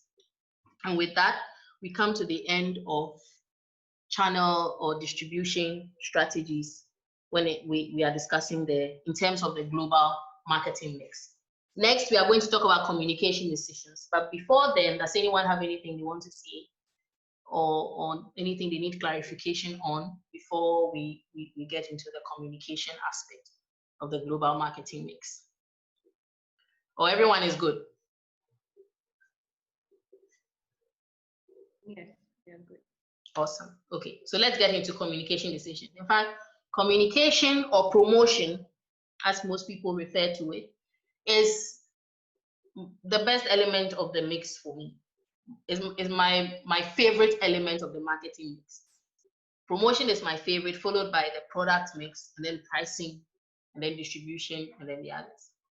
Because communication and promotion is where the marketer gets to introduce a higher degree of dexterity and creativity in terms of ways to communicate with the prospective consumer and convince them to be able to buy the product or service that you are offering for sale. So communication is quite interesting, as we will discover momentarily. So in terms of global communication, we are talking about how the firm is going to convince the prospective or potential customer in the foreign market to purchase their product or service. Now, the role of communication in global marketing is like what we usually do in domestic operations. We always create adverts, put in place all the different promotional elements, including sales promotions, advertising, publicity, direct selling, among others, just to be able to ensure that we get the consumer to know about the product or service that we are offering and are convinced enough to go out and spend money on it. So the communication mix is also designed to persuade the customer to buy a product, which I have just emphasized, because it is not enough to make the customer aware of it. Awareness only lets the customer know that your product exists and it can do certain things. However, you should have a means by which you can be able to not only inform the consumer about the existence of your product and its merits, but also persuade them and move them to actually spend their hard-earned money on the product, either at the moment, in the present, or in the future, because it is not everybody who will purchase the product immediately when they get to know about it or are persuaded about its prowess. Because perhaps at that point in time, the customer may not have a need for the product. So you want to persuade them such that when they do have a need for that product, it is your brand that will be the first to come to mind. And I've seen this happen severally, especially with FMCG goods. I remember Blue Band had this advert that was so catchy, so persuasive, that at some point I found myself always thinking about Blue Band whenever I saw bread and thought of putting a spread in it. Please, is anyone aware of the persuasion I'm talking about? It was an advert and it had this theme song that was communicating something that was supposed to be very persuasive. Who remembers that Blue Band advert? I do. Is it bread without Blue Band? It's like a train without an engine. Thank you. It just stuck in my mind. Hey, legend. Sing it. Every time I see bread, Blue Band is the first thing that pops into my mind. And funny enough, I don't take margarine, but it's the first thing that pops in my mind when I see bread. Because bread without blue, it's like they've managed to persuade us that bread goes with what? Blue Band. Blue Band. So every time you see bread, Blue Band, and it worked like magic, right? So that is a classic way of persuading the customer to buy your product, such that even if they are not buying it now, the moment they find themselves in a situation that your product is relevant, it is your brand that will come to their mind. So that is, in essence, is what we are going to be talking about in terms of global communication. You want to convince the customers in the market you are entering into that your product is worth spending money on. Now, to communicate with and influence customers, like I said, there are several promotional tools available that you can use, including advertising, personal selling, exhibitions, sales promotions, publicity, as well as direct marketing, which includes the internet, which has become one of the most popular means by which communication between producers or manufacturers and final consumers is being done, with the myriad of social media tools that are available, as well as the sponsored ads that we see all over the internet these days. So these are different means by which we can communicate with the consumer in the foreign market. Now, when it comes to communication, you have to ensure that whatever you are communicating is effective. And to communicate in an effective way, you, the one sending this communication out, being the manufacturer or the producer, has to have, first of all, a clear understanding of the purpose of the message. And in this Blue Band example that I'm talking about, their purpose was to convince us that Blue Band goes with bread. So whenever we see bread, Blue Band is the first thing that should come to our minds. And they looked at the audience with which they were communicating. And I remember all of the adverts that Blue Band had were family oriented. And they were always set in a breakfast setting. True or false? True. True. They were always in a breakfast setting. Early in the morning, children and sometimes mom and dad, or sometimes the children and mom packing the lunch bag, or setting up the breakfast, or sitting at the breakfast table, having breakfast with the kids, enjoying the bread. So they knew who their audience was. It was basically the children and the parents who will buy this bread, this spread to put on the bread of their children. So they designed the message that they wanted to send out, considered the audience that they wanted to send the message out to, and crafted the message to appeal to this audience, thinking about how the audience would perhaps interpret it and respond to it. And it worked like magic. because we can all interpret and respond to these themes that they put in their communication clearly.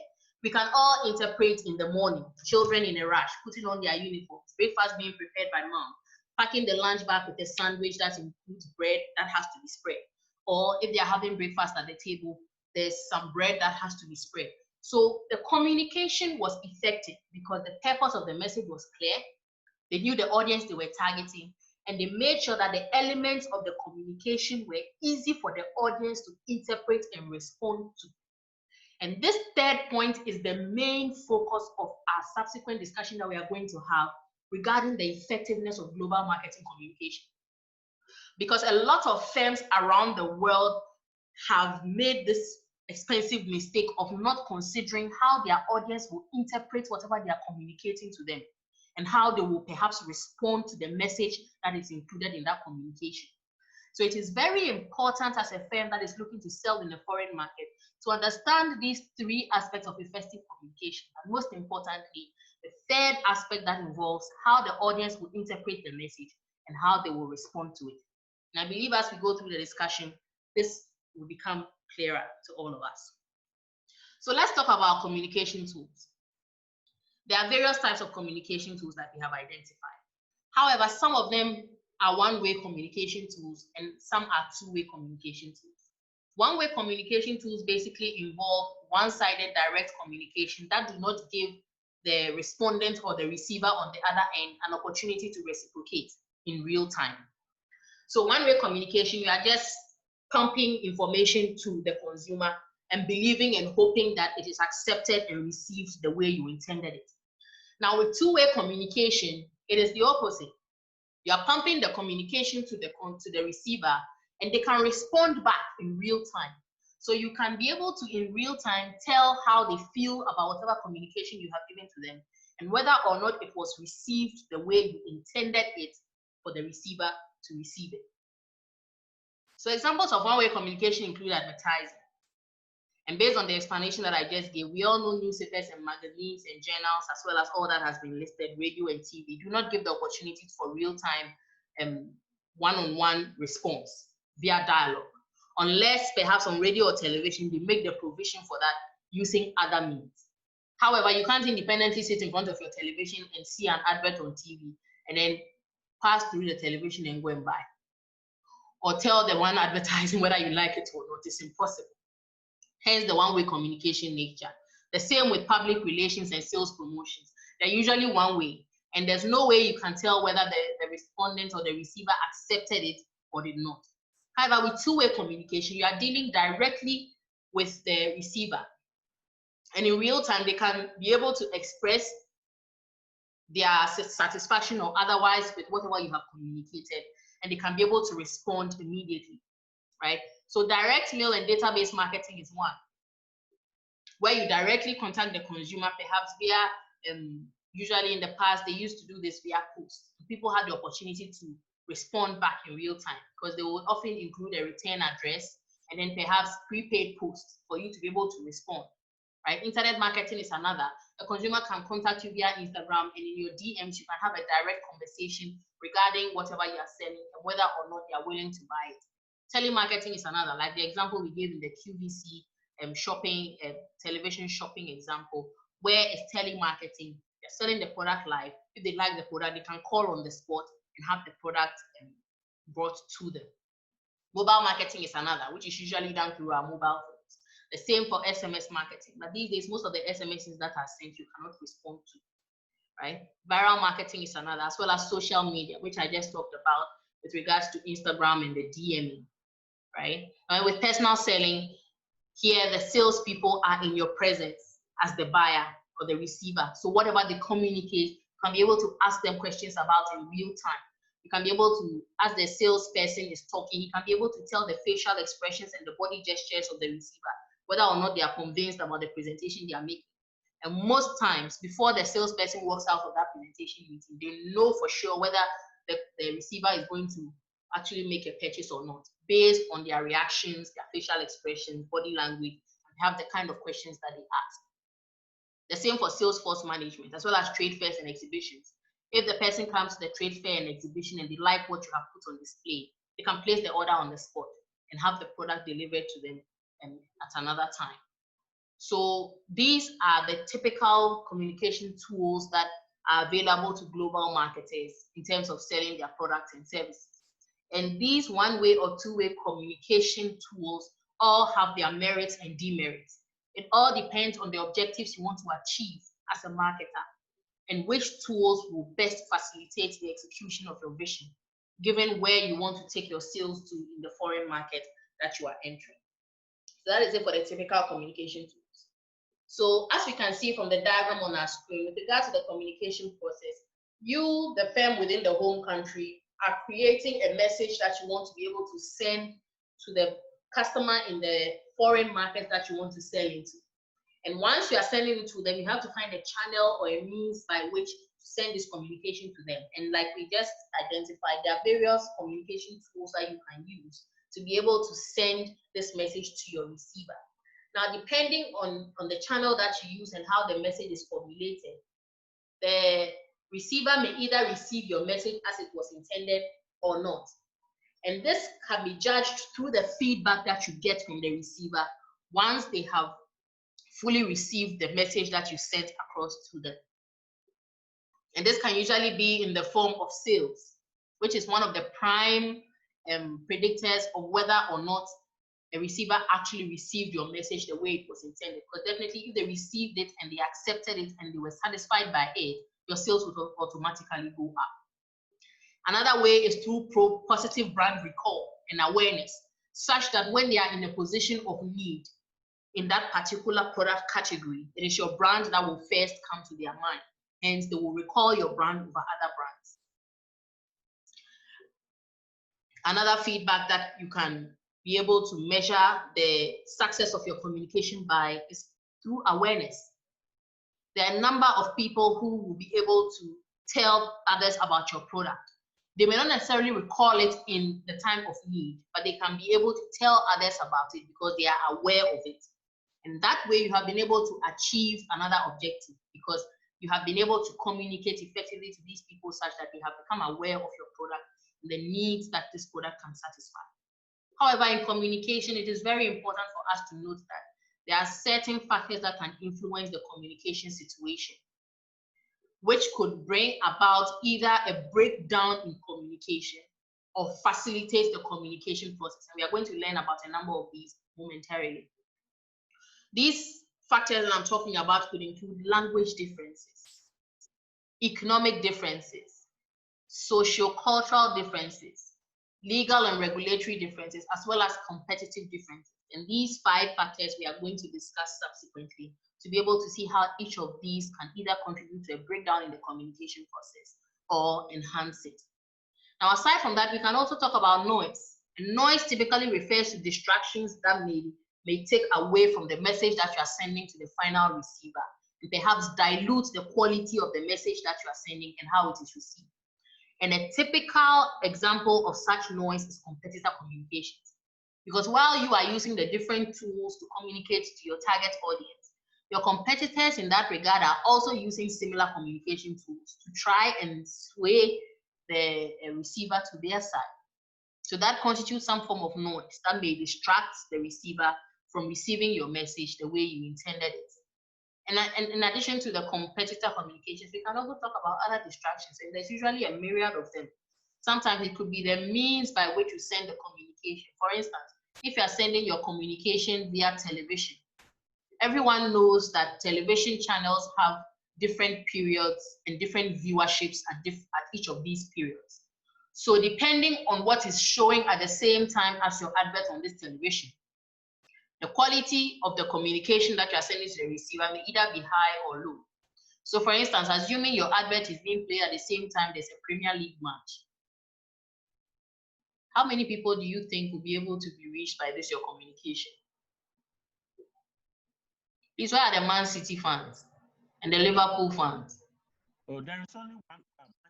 Million. Doc, please, the question again. Million. Assuming your advert is playing at the same time that there's a Premier League match. It's meant for we the men. Are you looking for the Chelsea fans? Oh, forget them. Forget them. Right? They don't have The Chelsea time. fans are here. Nobody will, I mean, potentially, a lot of people will not see your advert. Exactly. Yeah. Exactly. Right? So these are all other distractions apart from competitor communication that may be competing for the attention of your receiver. So you have to take all these things into consideration, right? So sometimes you find out in countries, yes, for instance. Yes, Dela. Yeah, there are certain times that you realize that they are playing these matches, but an advert is maybe running. Maybe a typical example is under. So Yeah. are you saying that is a distraction, or I don't running get it. it concurrently with the match. Yes, yes, it happens. If your target is not football lovers, then you are fine. Because you know that at that time they will not be watching the match. Does it make sense? Doc. No, maybe if you can elaborate on that better, because sometimes they can even make the screen half and then advertise the product at the half side. Good. So that you know they are watching the match at that time. So you put it. So you are forced to watch that thing. Forced to watch it at the same time as you are watching your match. But then underneath, I have a problem. Good. So that is a way of you have identified that there's a distraction. So that is your way of surmounting that distraction to still get your communication across. Because for some of them, even if they are not watching the match, they may not have time to even watch your advert. So you catch them at a time where you know their eyes should be fixed on the screen. Then you put the advert at the half, and then the match is on the other half. So they have no choice but to watch it. Michael, please come in. Yes, Doc. Yeah, Opa was saying that underneath he has a problem with it. It depends on how much you are paying. Because if you want your advert to be half of the screen, you are going to pay much more than if it is running underneath. So it all comes with a price tag, depending on how much you can pay for it. If you can afford half, then it means you are paying Some people will go for placing the advert at the halftime mark. So halftime, their advert will. Yes. But you have to take the key here is to appreciate that these distractions exist and they can affect the effectiveness of your communication. So you have to plan for them. Sally, please come in. Yeah, Doc. From what I hear from the marketers, at that point, it's more of creating awareness, but not to. There's another word that you used in one of the slides earlier. Yeah, recall. Yes, not for recall. So it's awareness, because football fanatics, I mean, unless again the person is not a fanatic, if they are watching the game, it's the game. The concentration is on the game, not on anything else, regardless of where. Screen in half. Yeah. Madam. Yes, please go ahead. Yes. There are some adverts that is not for just to create the awareness. It whets your appetite for that product. That's true. Like the fun milk.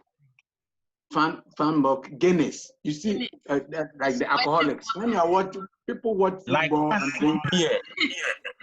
Beer, Coca-Cola. You see, especially when you are watching it at the pub. Yes. You see the advert and you order, Madam, I'm Guinness back. Because especially when you are stressed up. Exactly. And the game can go either way. Good. Evans will request for what? Golda. Golda. So I think we get it now. You need to know the potential distractions to your message and then make provision to eliminate them. Or if you can't eliminate them completely, sometimes do something to reduce their impact. So that is all that we are saying here. Then I hope you are okay now. Yes, Doc. Yes, Doc. Yes. I have this issue with the under thing. I don't know whether some of the TV stations are, when they want to show you movie with how do you call it? Translation. They put the screen for the translation. So how do you see the translation? And then I'll switch off to another station. Whether they are showing, I won't look at it. You can watch the advert. Yeah. I think it's not a very distraction at all. That's true. That's very true. So you realize that you forget yourself, you are trying to read the subtitle and then you go and see an advert. But Lucy, you ask yourself, who paid for that movie for you to watch? That's true. Because they have to, apart from those who show the pirated ones, you have to pay for the rights to show these movies. That's true. Even the telenovelas, they actually buy them in packages. So you go and see a particular multimedia agent, and then they'll buy the package for you. Who works in television here? Nobody. Nobody. Oh. I didn't mean it to. I don't know. Someone was explaining it to me. So, for instance, you go and see the owners of the rights to this series, and then you or perhaps they are agents in your country, and then you ask them that you want to buy this package. It comes with perhaps 50 different telenovelas that you are allowed to show for a particular period of time, and then you pay them money for it. Then they give you the rights to show it. It's like the way the Star Times people went to bid for the rights to show the Premier League. It happens in a similar manner. Okay, so that is it for the elements of the international communication process and how we can be able to ensure that our message is received the way it was intended. So now let's talk about the factors influencing the communication situation, like I said. Now, because of these factors that influence the communication situation, you need to be able to be open to promotion adaptation. And it involves fine-tuning your promotional activity to be able to consider all these factors that bring about differences in the markets that you purport to enter to do your marketing. So these differences we are talking about, we said, could be in relation to language, economic differences, socio-cultural differences, legal and regulatory differences, as well as competitive differences, right? And it is a relatively cost-effective strategy, as changing promotion messages is not as expensive as adapting your product. So rather than adapting the product to be able to make sure that it suits each market, which will come at a higher cost, perhaps you could create a standardized product and then adapt the way in which you market it to different audiences. Because like we talked about in our last session with the product adaptation, remember we saw the Persil Abaya and the Persil Black. Do you remember that one? Yes, Doc. Good. They are essentially the same product, designed to help wash black clothing without bleaching them. However, they were marketed differently. One was marketed as a product for abaya in the Middle East, and then in Europe it was marketed as one for black outfits. But it was essentially the same product, and that was cheaper by way of adapting the promotion rather than going ahead to design a totally new product for something that was virtually the same across markets.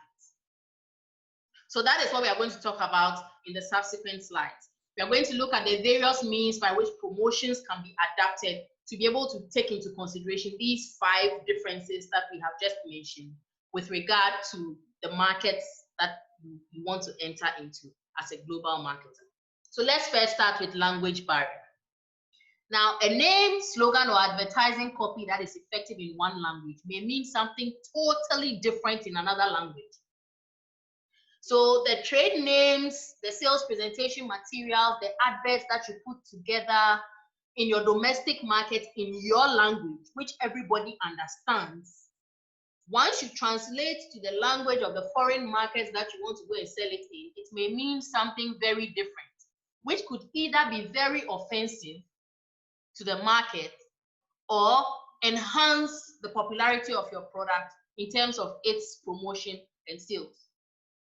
And there are certain brands that have been popular in the past for ignoring this language barrier and making colossal mistakes when it comes to the translation of their brand names and slogans in different markets. And we are going to see examples of these right now. The first example I want us to talk about is the Benz brand. And when Mercedes-Benz first went to China, they used the name Benzi, thinking that it is close enough to the name Benz. And Benzi too sounded more like the way a Chinese man would pronounce the word Benz in his tongue or language. However, the Benzi name that they adopted meant another thing in Chinese, which was rush to die. So people in China were afraid of the brand initially because a brand that is called Rush to Die. Is it that when you buy the car, gone too soon? you go and crash and die? It became a problem, right? So this is a classic example of how a name translated directly can cause colossal problems. And please come in. Hi, Doc. Yes. I find it very difficult to actually understand that a whole brand like that, won't they do any market analysis? Won't they do any research and just go? And it will surprise you that the best of them make these basic mistakes. But how? How do you do this? Because people to do marketing. They didn't do IB, that's why. Perhaps. Even in Ghana here, people actually like pay for us to do like certain things for them. Exactly. So I don't understand how. I attribute some of it to sheer negligence. Sometimes some of the brands are just so arrogant that they believe that going into these markets is a done deal. They will just sell. Good. And I think that is one of the main problems that some of these brands who are making these mistakes have. So it's a good observation you've made, Anne. It beats my imagination too. Wow. Yeah. Lucy, your hand is up. Thank you, Anne. Look, our local shito, when it didn't do well on the international market when they started exporting because of the shito. What they call it, sorry to use the word shit. They saw it, so it was difficult for it to maintain it there. So they had to come, nowadays they write it black pepper and stuff exactly. Like that. Or black pepper sauce. Yes. Good point, Lucy. So that's another typical example, right? Let's look at another one. The famous Mitsubishi Pajero. When it was first introduced in Spain, they went with the name Pajero because Pajero was popular everywhere and everybody liked it. But Pajero in Spanish means a contemptible person or a jerk. Right? So they had to change the name in the Spanish-speaking countries from Pajero to Montero. Okay, all right. I got it now. So when you see Mitsubishi Montero and Mitsubishi Pajero, they are the same car by different names. Yeah. Yeah. Okay. Good. Right? So this is the essence of the language barrier issue that we are talking about that global marketers have to take cognizance of. Because sometimes it has nothing to do with the core product. The core product may be excellent, but the language barrier could turn an excellent product that could potentially sell very well in the market to an abhorred product that no one wants to have anything to do with.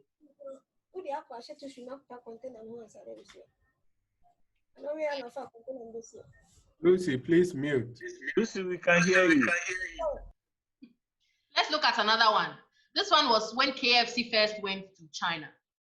They went with the same slogan they've always had, finger licking good, and translated it directly into Chinese. But guess what? In Chinese, finger licking good, the way they translated it meant fingers off. Yeah, you eat your fingers. So initially, KFC struggled a bit until they realized that it was a problem, right? And they changed it. So this language barrier thing is something that we cannot ignore. It is alive with us today. There's a myriad of examples out there of how issues of language have cost certain brands their market share. They could have otherwise done very well in these foreign markets, but because of language barriers, they did not get the staff that they needed and were never able to recover from the backlash. So language barrier is a very important issue that global marketers need to take cognizance of, right? Let's look at another one. This one is a very popular and funny one. The Ford Pinto, when it was introduced in Brazil. In Portuguese, Pinto means male genitalia that is considerably less impressive. Hey, disaster. So, in a country like Brazil, where they are very self-conscious, for someone to be seen driving a Pinto, if the person is a man, means it will be very telling on his character and who he is as a person. Right? So the Pinto was It's a small pinto. It's a small pinto. The car was reintroduced into Brazil under a different name, the Corcel, which meant horse. See, so that's the direct opposite. If you're a horse, let me leave it there. I have a question.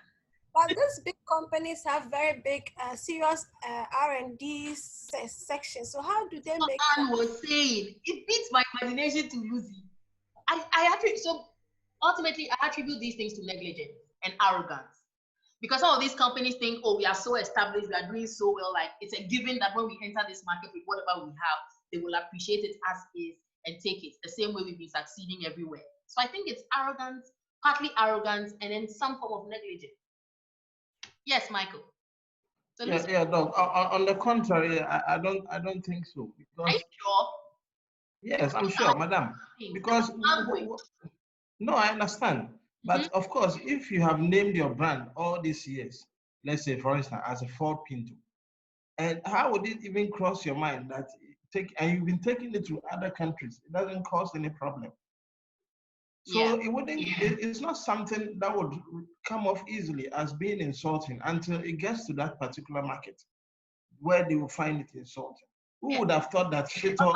Given that these are global corporations with years of experience, yes, at least they should have some inclination as to it. But Michael, if for instance it's your slogan, just like this KFC advert, the finger licking good. The finger licking good. I mean, that has been their slogan all these years. Yeah. And it hasn't, and all over the world they have gone. It wasn't any problem. Yeah. So it's not something that would come off easily as being insulting until people begin to make comments about it. Yeah. So at times we don't have to be too hard on these companies. Yeah. Yes. Lucy. Anyway. Yeah. Thank you, Michael. That's the valid perspective. That is why we have the market research, where companies are supposed to do this kind of market research before you enter any other market. So if you are not able to do the research and able to test the market and find out certain things, then you didn't do any market research. You just move. Yeah. And that can cost you a lot. I think that is why KFC now is very careful when they go to another country. They do a lot of research and then they try to adapt to the country. They do their product according to the country because they have been banned before.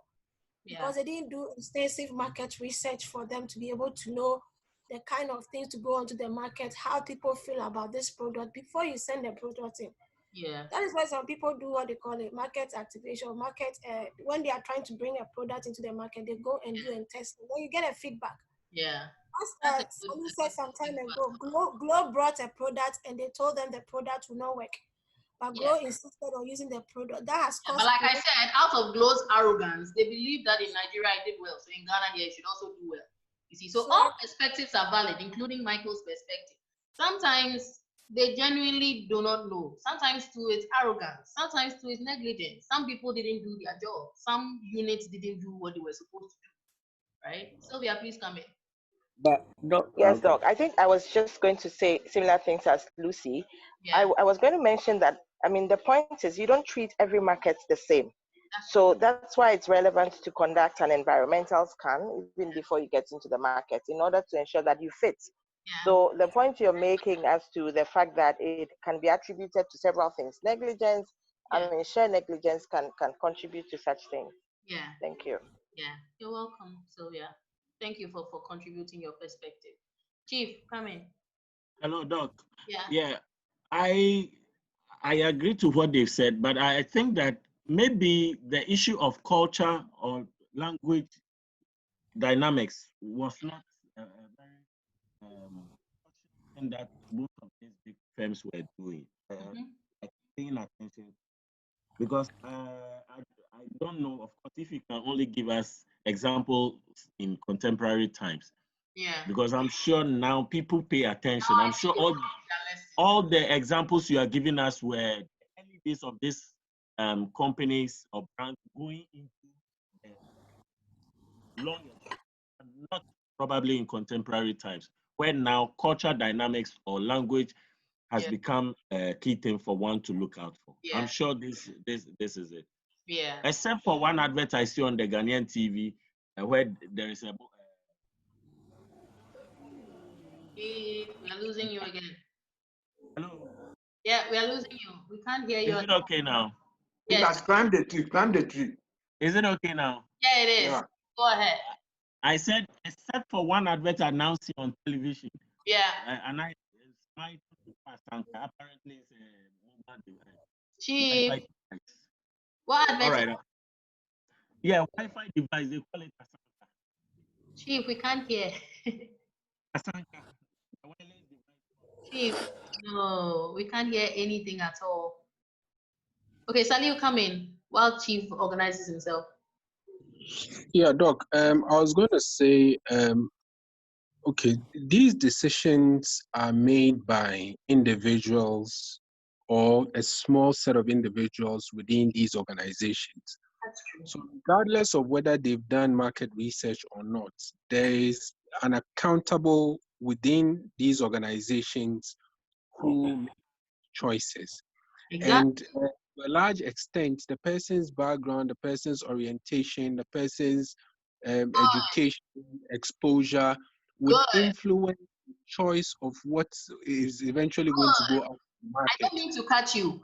Do you remember the issue that happened with H&M with the monkey in the jungle thing? Exactly. The marketing team did insist that they warned the company against it. And they still went ahead and put it out there. And then when it happened, they blamed the marketing department and fired everybody. So these decisions are being taken by individuals, and their nuances, what do you call it, has an impact on what the firm would finally take out. But to Chief Tano's earlier point, it is still happening till tomorrow, albeit not in the same kind of context that is happening. If you take what's happening in America today on the Black Lives Matter movement, there are some organizations that have come out clearly to say they do not support it. They are not going to allow their company brand to be associated with that, and they are not going to do anything about it. Tomorrow, with the benefit of hindsight, they would realize that perhaps it was a mistake for them not jumping on. LeBron James in the NBA has refused to put anything Black Lives Matter on his jersey because he says that his brand has been promoting issues about Black empowerment and Black issue for so long. He doesn't think that just putting that tag on his jersey is what is best for him and his brand. So brands would continue to make these mistakes that we are, with the benefit of hindsight today, we are saying are basic. But I'm sure as at the time those decisions were being taken, a lot of debate would have gone in and a choice was made. Yeah, I agree, totally. Thank you for sharing your perspective, Sally. Very insightful. Mildred, please come in. Yes, I was going to add to what Chief Tano said when he said he doesn't know if the same thing is happening in contemporary times. But Nokia is not where it used to be before, but the phone, Nokia Lumia, also means in Spanish, it's a slang in Spanish, it means prostitute. So it's also a kind, example. Thank you. Thank you, Mildred, for sharing. Michael, please come in. Michael. I wanted to give Chief a very current example. You know, about 3 years ago or 4 years ago, Christian Dior launched a perfume called Sauvage. Yeah. Yes. And that Sauvage, and they actually featured a very popular American actor, Johnny Depp. Yeah. You know, to do the promo for them. And it didn't go down well, especially with the Native American, because of, you know, the term Sauvage, which in their country means savage. Yes. And he actually did it like in a form of a film, and he had this Native American clothes as if, you know, he was in a Native American land. And he was criticized big time, including the brand itself. Yeah. So it's still happening, just like, you know, you would be surprised that such big companies are still making these mistakes. That's true. You know, but it still happens. That's true. Thank you. Right. You're welcome. Okay, Della, you're good? Yeah, I'm good. Sure. Chitana, are you back? Yeah, Doc, I'm there. I'm okay. Thank you. Right. Doc. Yes. I think these things at times happen because in some cases, the marketers also advise against some issues, but when it goes out, it becomes a success. That's true. So sometimes they define. Yeah. So at times, the management become daring. They try something, and if it works, fine. If it does, it backfires in their own face. That's true. Especially when you have visionary leaders at the helm like Elon Musk, who are stubborn and don't listen to a lot of things. You're very right. Thank you for bringing that to the fore. Okay, so that rounds up the language barrier differences and how some firms have fallen prey to this very basic thing in the eyes of several people, but it's not so basic as we have just established. Now, second, we can talk about economic differences. And here we are looking specifically at the level of economic development in the various countries that the global marketer may purport to enter. In industrialized countries, for instance, the nature of the consumer in that market and their purchasing power and the kinds of communication outlets that they are exposed to is very different from perhaps someone in a less developed country or a developing country where they do not have access to those advanced forms of communication. So for instance, if you are trying to advertise or communicate to consumers in the developed countries who are using all these various forms of AI in their homes like Alexa and Google Home and Siri, you can start putting your adverts on these platforms so that they can have access to them. But if you're in a developing country like Ghana or Nigeria, where a lot of the population still own these handheld radio sets and still watch a lot of television, you need to make sure that you are using communication and promotion means that would reach them effectively, rather than promotion means that would to a large extent be ignored or may not get into contact with your target customer base at all. Similarly, in countries where, because of the level of economic development, you find large portions of the population not being fully literate, your communication has to be able to target the various levels of literacy that are available in these countries, such that you do not go and completely put all your adverts in English, where you know a large section of the population perhaps is not English literate, cannot read or perhaps cannot write. So you realize that a lot of the adverts in Ghana have 3 versions mostly. A few speak Ghana from time to time. Some try to incorporate Ewe and other languages that are popular among the target markets that they have for their product. So likewise, if you're entering a foreign market and you want to sell a product in that country, you need to look at the level of economic development and the level of literacy. Some countries are very literate, but they still would not prefer communication in English. They want you to communicate with them in their own language, like countries like France and countries like the Scandinavian countries like Norway. I remember I was schooling in Norway, and almost everyone in Norway can speak English. But when you approach them, they will not speak English first to you. They will speak their native language. And until they become comfortable or they feel that they want to communicate with you in English, they will do so. Even though the standard of living in that country is very high and almost everyone in the country is highly educated, they prefer to communicate in their own language. So levels of literacy, to a large extent determined by the level of economic development, can also influence the kinds of communication channels that you choose in communicating with the ultimate consumer for the product or service that you are offering in the foreign country. Next, we can talk about sociocultural differences. And here we are looking at the various dimensions of culture that have to do with religion, attitudes, social conditions, and in some regard, education. Because we see that in certain countries, the education system is intertwined with the socialization of individuals, such that when you go to countries like the Middle East, religion is a part of their education system. Please, does anyone know anyone who has schooled in the Middle East before? Yeah, salute. Yeah, Doc. Good. So in those countries, the culture is incorporated into the educational system. Exactly. Good. Exactly. Can you elaborate so that our members can have an idea? In fact, they are prerequisites to a lot of things that you are studying. A lot of the guys from here who initially studied in the Middle East, they first would learn what we call Sharia. That is the theological part of the religion before you branch into your area of expertise. So if it is management that you're going to study, in the first year, you have to study religion. So you are taught the theoretical basis of the religion before you start studying your course. Great. So it is still happening till now. It's just that it's not as prevalent as it used to be. But there are aspects of the course that you would have to study some books in religion as well. Yeah. Thank you for elaborating, Salih.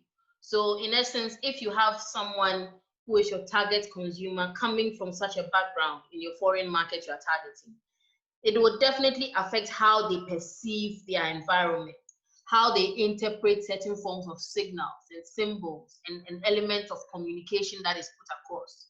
So for instance, like we have identified, the religion and the education are merged together in the Middle East such that it affects their mindset, how they interpret things, how they communicate, and how they see specific things in their environment.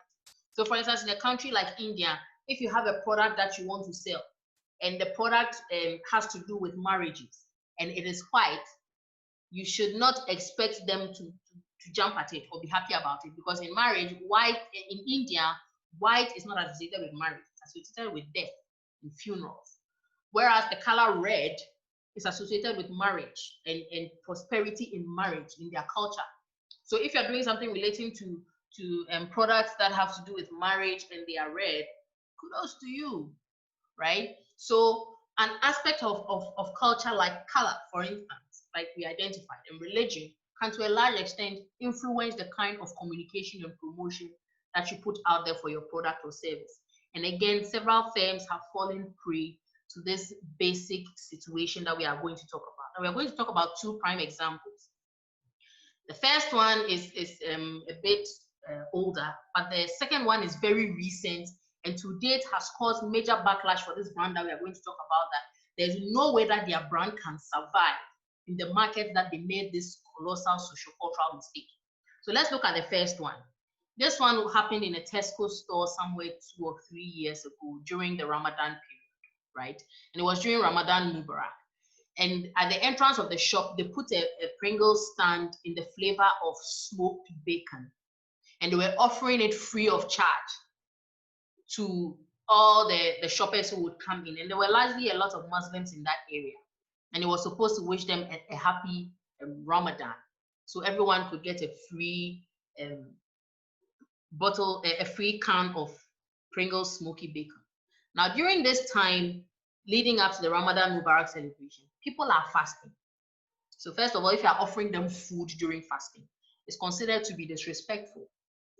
Secondly, you are offering them food that is in the flavor of smoky bacon. Bacon we know comes from which animal? Pig. Which is not consumed by our brethren. So first of all, you are offering them food when they are supposed to be fasting, and you are giving them food that is taboo to them.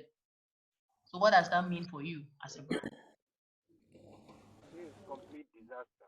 Complete. It means you don't listen. Complete. You are tone deaf, Mildred. You don't listen to me. Right? Now the next one is even worse. It is so insulting for this particular culture. And funny enough, people of other cultures did not find it offensive. They rather found it funny. Okay. Now this is an advert that was put out by Dolce & Gabbana in China. Now let me crave your indulgence for a moment and let's watch this advert. Now I'm showing you the advert without the English subtitles because I want to see your general interpretations of it before we proceed with our discussion. So let's quickly look at this advert. Please, can you see the screen? Yes, Doc. Yes, Doc. Complete now. 玛格丽特披萨饼，欢迎收看 Dolce and Gabbana 极快吃饭第1集。今天我们首先要向大家展示如何用这种小棍子形状的餐具来吃我们伟大的传统玛格丽特披萨饼。你们是不是一手拿一根，像小刀一样切一块披萨饼呢？不是这样。对，这样就对。所以就是像钳子一样夹住一块披萨饼，直接送进嘴里。哦，别让奶酪滴下来。Bravissimo。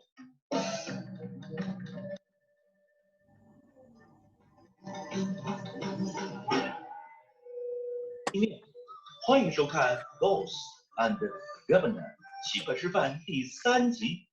来到最后一集，让我们传统的番茄面店。尽管你可能以为跟吃中国面条一样，实际上吃的方式还是大有不同，没那么简单。试试看，把筷子插入面条，夹起它，对，夹起它，然后卷起来。能成功吃起来的人将会得高分。Bravissimo！ 啊，你的手链真是太漂亮了。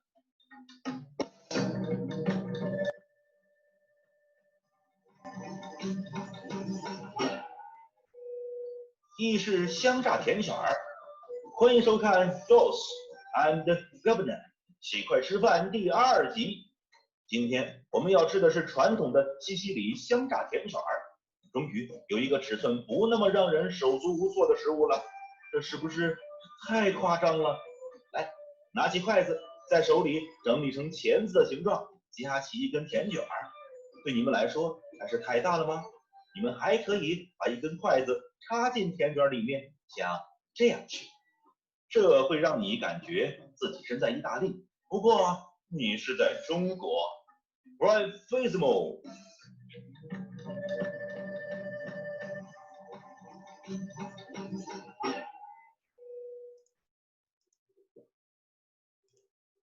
Okay, so please, the advert that you have just seen, what do you think about it? Food. Generally, what do you think? Yes. No, first of all, I don't even understand the advert. I mean, Dolce and Gabbana, what do they have to do with food? Good. Good point. And you coming from a different culture. Good. Any other thing? No. Yes. I think it's quite silly because they are trying to say that only Chinese people, you are limited to using just the chopsticks, and that all food should be eaten with chopsticks, and that's certainly wrong. That was the #1 issue that the Chinese people had. You eat everything with their stick. So while it didn't make sense to some people that what has Dolce and Gabbana got to do with food, other people too were like, are you trying to make fun of Chinese people? Now watch, I'm going to show you a glimpse of the media backlash that came as a result of this. So let's watch this briefly. Please, can we see the screen? Yes, please. Okay, so let's look at this and tell me your thoughts. Fallout from Dolce and Gabbana's controversial advertisements, forcing the brand out of China, or possibly so, prompting the company's co-founders to issue a very public apology. Le nostre famiglie ci hanno sempre insegnato a rispettare le varie culture di tutto il mondo e per questo vogliamo chiedervi scusa se abbiamo commesso degli errori nell'interpretare la vostra. Vogliamo anche chiedere scusa a tutti i cinesi nel mondo, perché ce ne sono molti e prendiamo molto seriamente questa scusa e questo messaggio. Dolce & Gabbana has also lost support throughout Europe and the United States. British brands and American models have already distanced themselves from the company. Well, Runan Jen is a reporter at Jing Daily, which is a digital publication that focuses on luxury businesses in China. I spoke to her earlier today about the global backlash on Dolce & Gabbana and how the brand is responding to it. Most consumers, unfortunately, they don't buy this apology at all. And this apology further, reassurance that the brand did something wrong and perhaps their account hasn't been hacked and this is something they did. And the fact that a lot of people are saying, their comments on social media has been deleting, the brand is not handling really well from a PR perspective, really is not helping the brand much at this moment. Do you really think, though, that Dolce & Gabbana, this famous Italian brand, could be banned from China altogether? It seems extraordinary that it might go that far. What do you say? It's hard to say if this brand will be banned ultimately in China. But I think for the next, I would say for the next few months, even years, the brand would have to see how they handle everything. And as we're saying, e-commerce already taking off their goods. So the sales channel potentially are breaking down and are forbidden at this moment. And it will take a while for consumers to, forgive their brand. Now, the New York Times today says this could hurt Dolce & Gabbana way, way beyond China into other businesses around the world. Again, it seems extraordinary, but what are your thoughts on that? Do you think that that's possible? The brand, the founder, as well as the designer, they're both huge. They embrace the brand identity and they stand for the brand, right? And the fact that the founder, the designer, had alleged racist comment online was really was damaging for the branding. And I think as we're seeing, the designer have spoken before against Japan and as well as Europe. They have controversial racist comment, not just in China.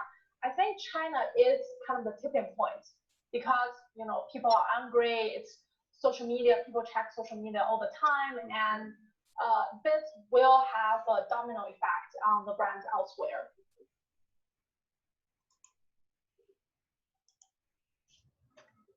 So please, have we seen this?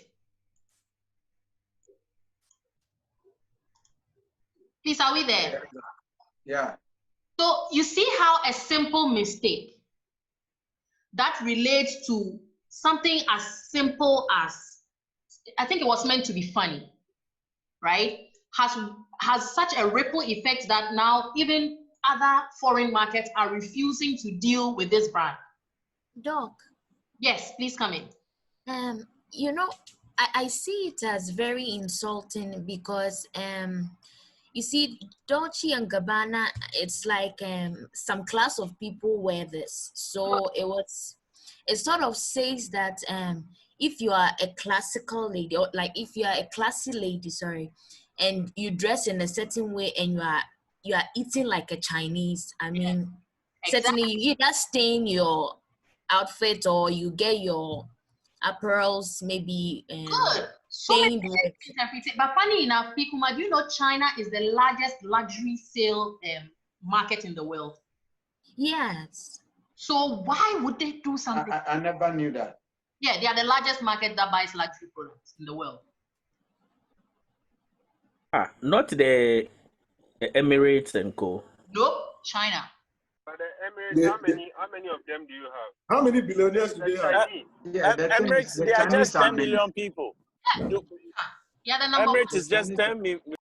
I mean, and co, as in Dubai, as in all those. Dubai is part of Emirates. Dubai is part of the Emirates. Dubai is seven, and they are rich. Yeah. Right? China is the largest. So how could you make such a mistake? And chopsticks are not only used by the Chinese, bear in mind. The Japanese use chopsticks. Vietnamese use chopsticks. So the ripple effect is huge. Let us be we the Singaporeans also use. Thank you. Della, please go ahead. Yes, I was having a chat with an artist manager in Ghana. Yeah. They on the contrary to some of these things that marketers must watch, an artist manager, sometimes they really advise the artist to go on this tangent. Yeah, because they believe all publicity is good publicity, right? Negative or positive. And then when some of these negative publicities comes, their ratings, their followers, everybody wants to know what he said or what he's doing, and everything goes up for them. So how do you blend the two? Is it industry specific or what? For this one, we are talking specifically in terms of a particular culture. So the rules change depending on the culture that you are dealing with and the sector. Because here we are talking about clothing, in fashion, and a particular culture. So that depending on the factors that you are dealing with, your strategy will be different. Perhaps this works for artists, but it may not work, for instance, for a clothing brand. of an insurance company. Doc, even with the artists, when it's about culture, race, and those things, it becomes difficult. It becomes difficult. You can make a controversial statement, and go scot-free. But when it's about culture, so it depends on the scenario. What they do is they intentionally do it. They come back and apologize, and then everything is like but they know their limits. They know where they know their boundaries. You get me. When it is racist or against a particular culture, as it becomes a different thing. So the degree to which it is done to a large extent determines whether you can recover or not. I think that's what Mr. Samatano wants us to understand, Bella. Okay. Yeah. Okay, so that is it for sociocultural difference. Thank you, my lawyer, Dr. Sheena. You're welcome. So next, we can talk about legal and regulatory conditions. And this one, we know so many examples of it in the past, even currently still happening, especially in places like the Middle East, where they have strict rules and regulations regarding what you can do by way, especially of advertising. In Ghana here, for instance, since 2018, you cannot advertise alcohol openly before 8 p.m., which is a law that the Food and Drugs Board has instituted, right? And in places like the Middle East, there are limitations and regulations regarding what you can put into adverts, the level of nudity that you can present in an advert, right? And a classical example that I want us to discuss today is regarding the law banning women from driving. Now, in June 2018, this law was abolished, right? So for the longest possible time, if you were advertising a car in the Middle East, it will not be advisable to use women at the driver's seat, because in their culture, women don't drive. So to even show women in the driving seat in your car advert, or perhaps if you're a petroleum company driving a car and buying fuel into a car to drive, will be against regulation. However, this regulation was abolished in June 2018. And just before the regulation came out, Shell was so smart. Up until this time, we've been seeing negative implications of not adhering to these differences. But this example with Shell is a classic example of how being cognizant of these differences can work to your advantage.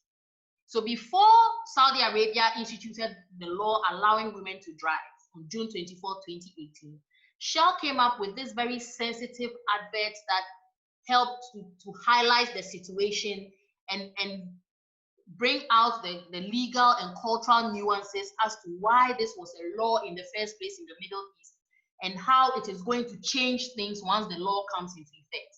So let's quickly look at this advert by Shell, and then we will discuss. Please, can we see the screen? Yes. Let's go. Take us.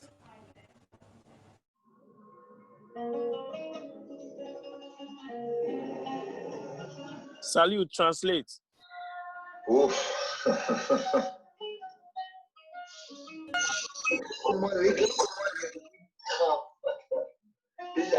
خايف على امي، خايف على اختي، خايف على زوجتي. السواقه عندنا ما هي سهله. انا ماني خوفي من المراه بحد ذاتها.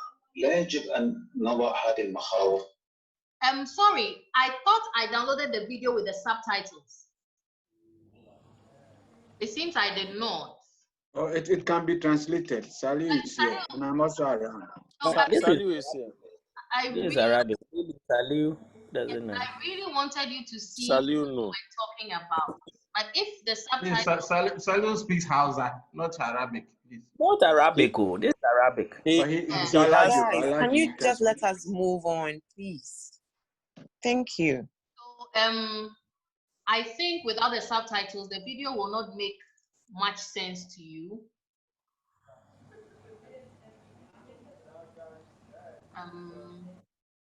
Yeah, please a moment. I'm seeing if I can pull up the original advert so that we can watch it directly online.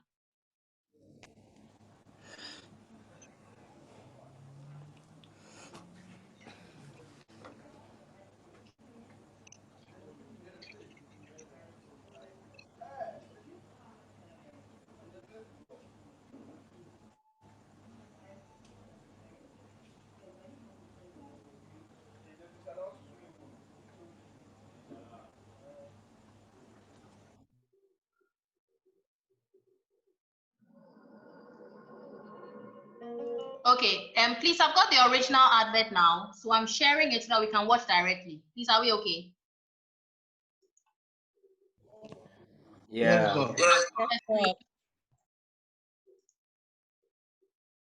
Please, can we see the screen? Yes, we can. Let's go ahead then.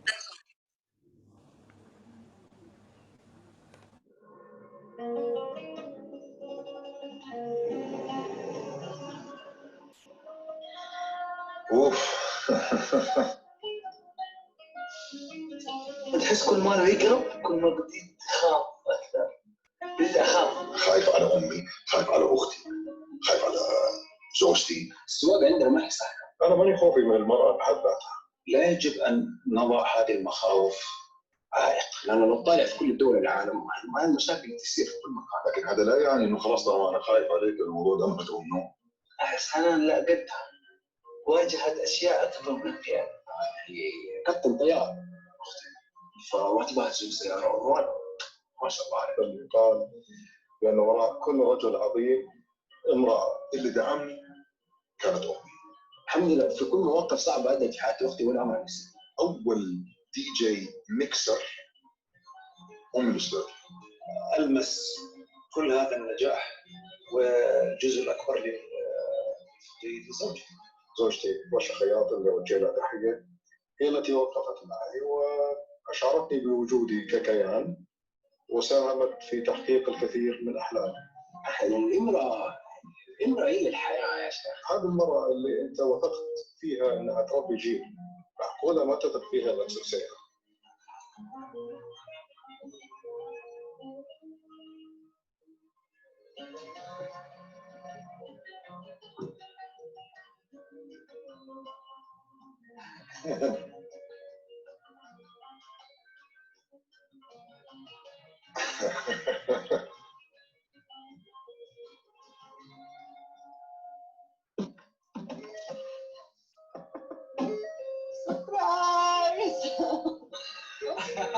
هلا والله. سربرايز. اساسا قلت لي انك مشيت البيت. طب كيف كنت بخير؟ بابا كنت بخير. الله يخليك ويسرهم يا رب. كنت بخير. الدكتور في العمر. انا مبلغ. وين مالك حبيبي حبيبي.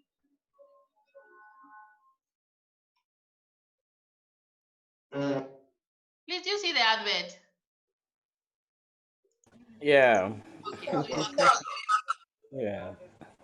You see how they have tastefully used something legal and regulatory and cultural to amass a following for themselves. Yes, very impressive. Very impressive. For the longest time, I thought they didn't allow women to drive because they were just being oppressive. But actually, for all this time, it has been about protecting the women who uphold their households. The women are such an integral part of their household that they are afraid putting them behind the wheel is not safe. And once something happens and the woman leaves the home, they can't function.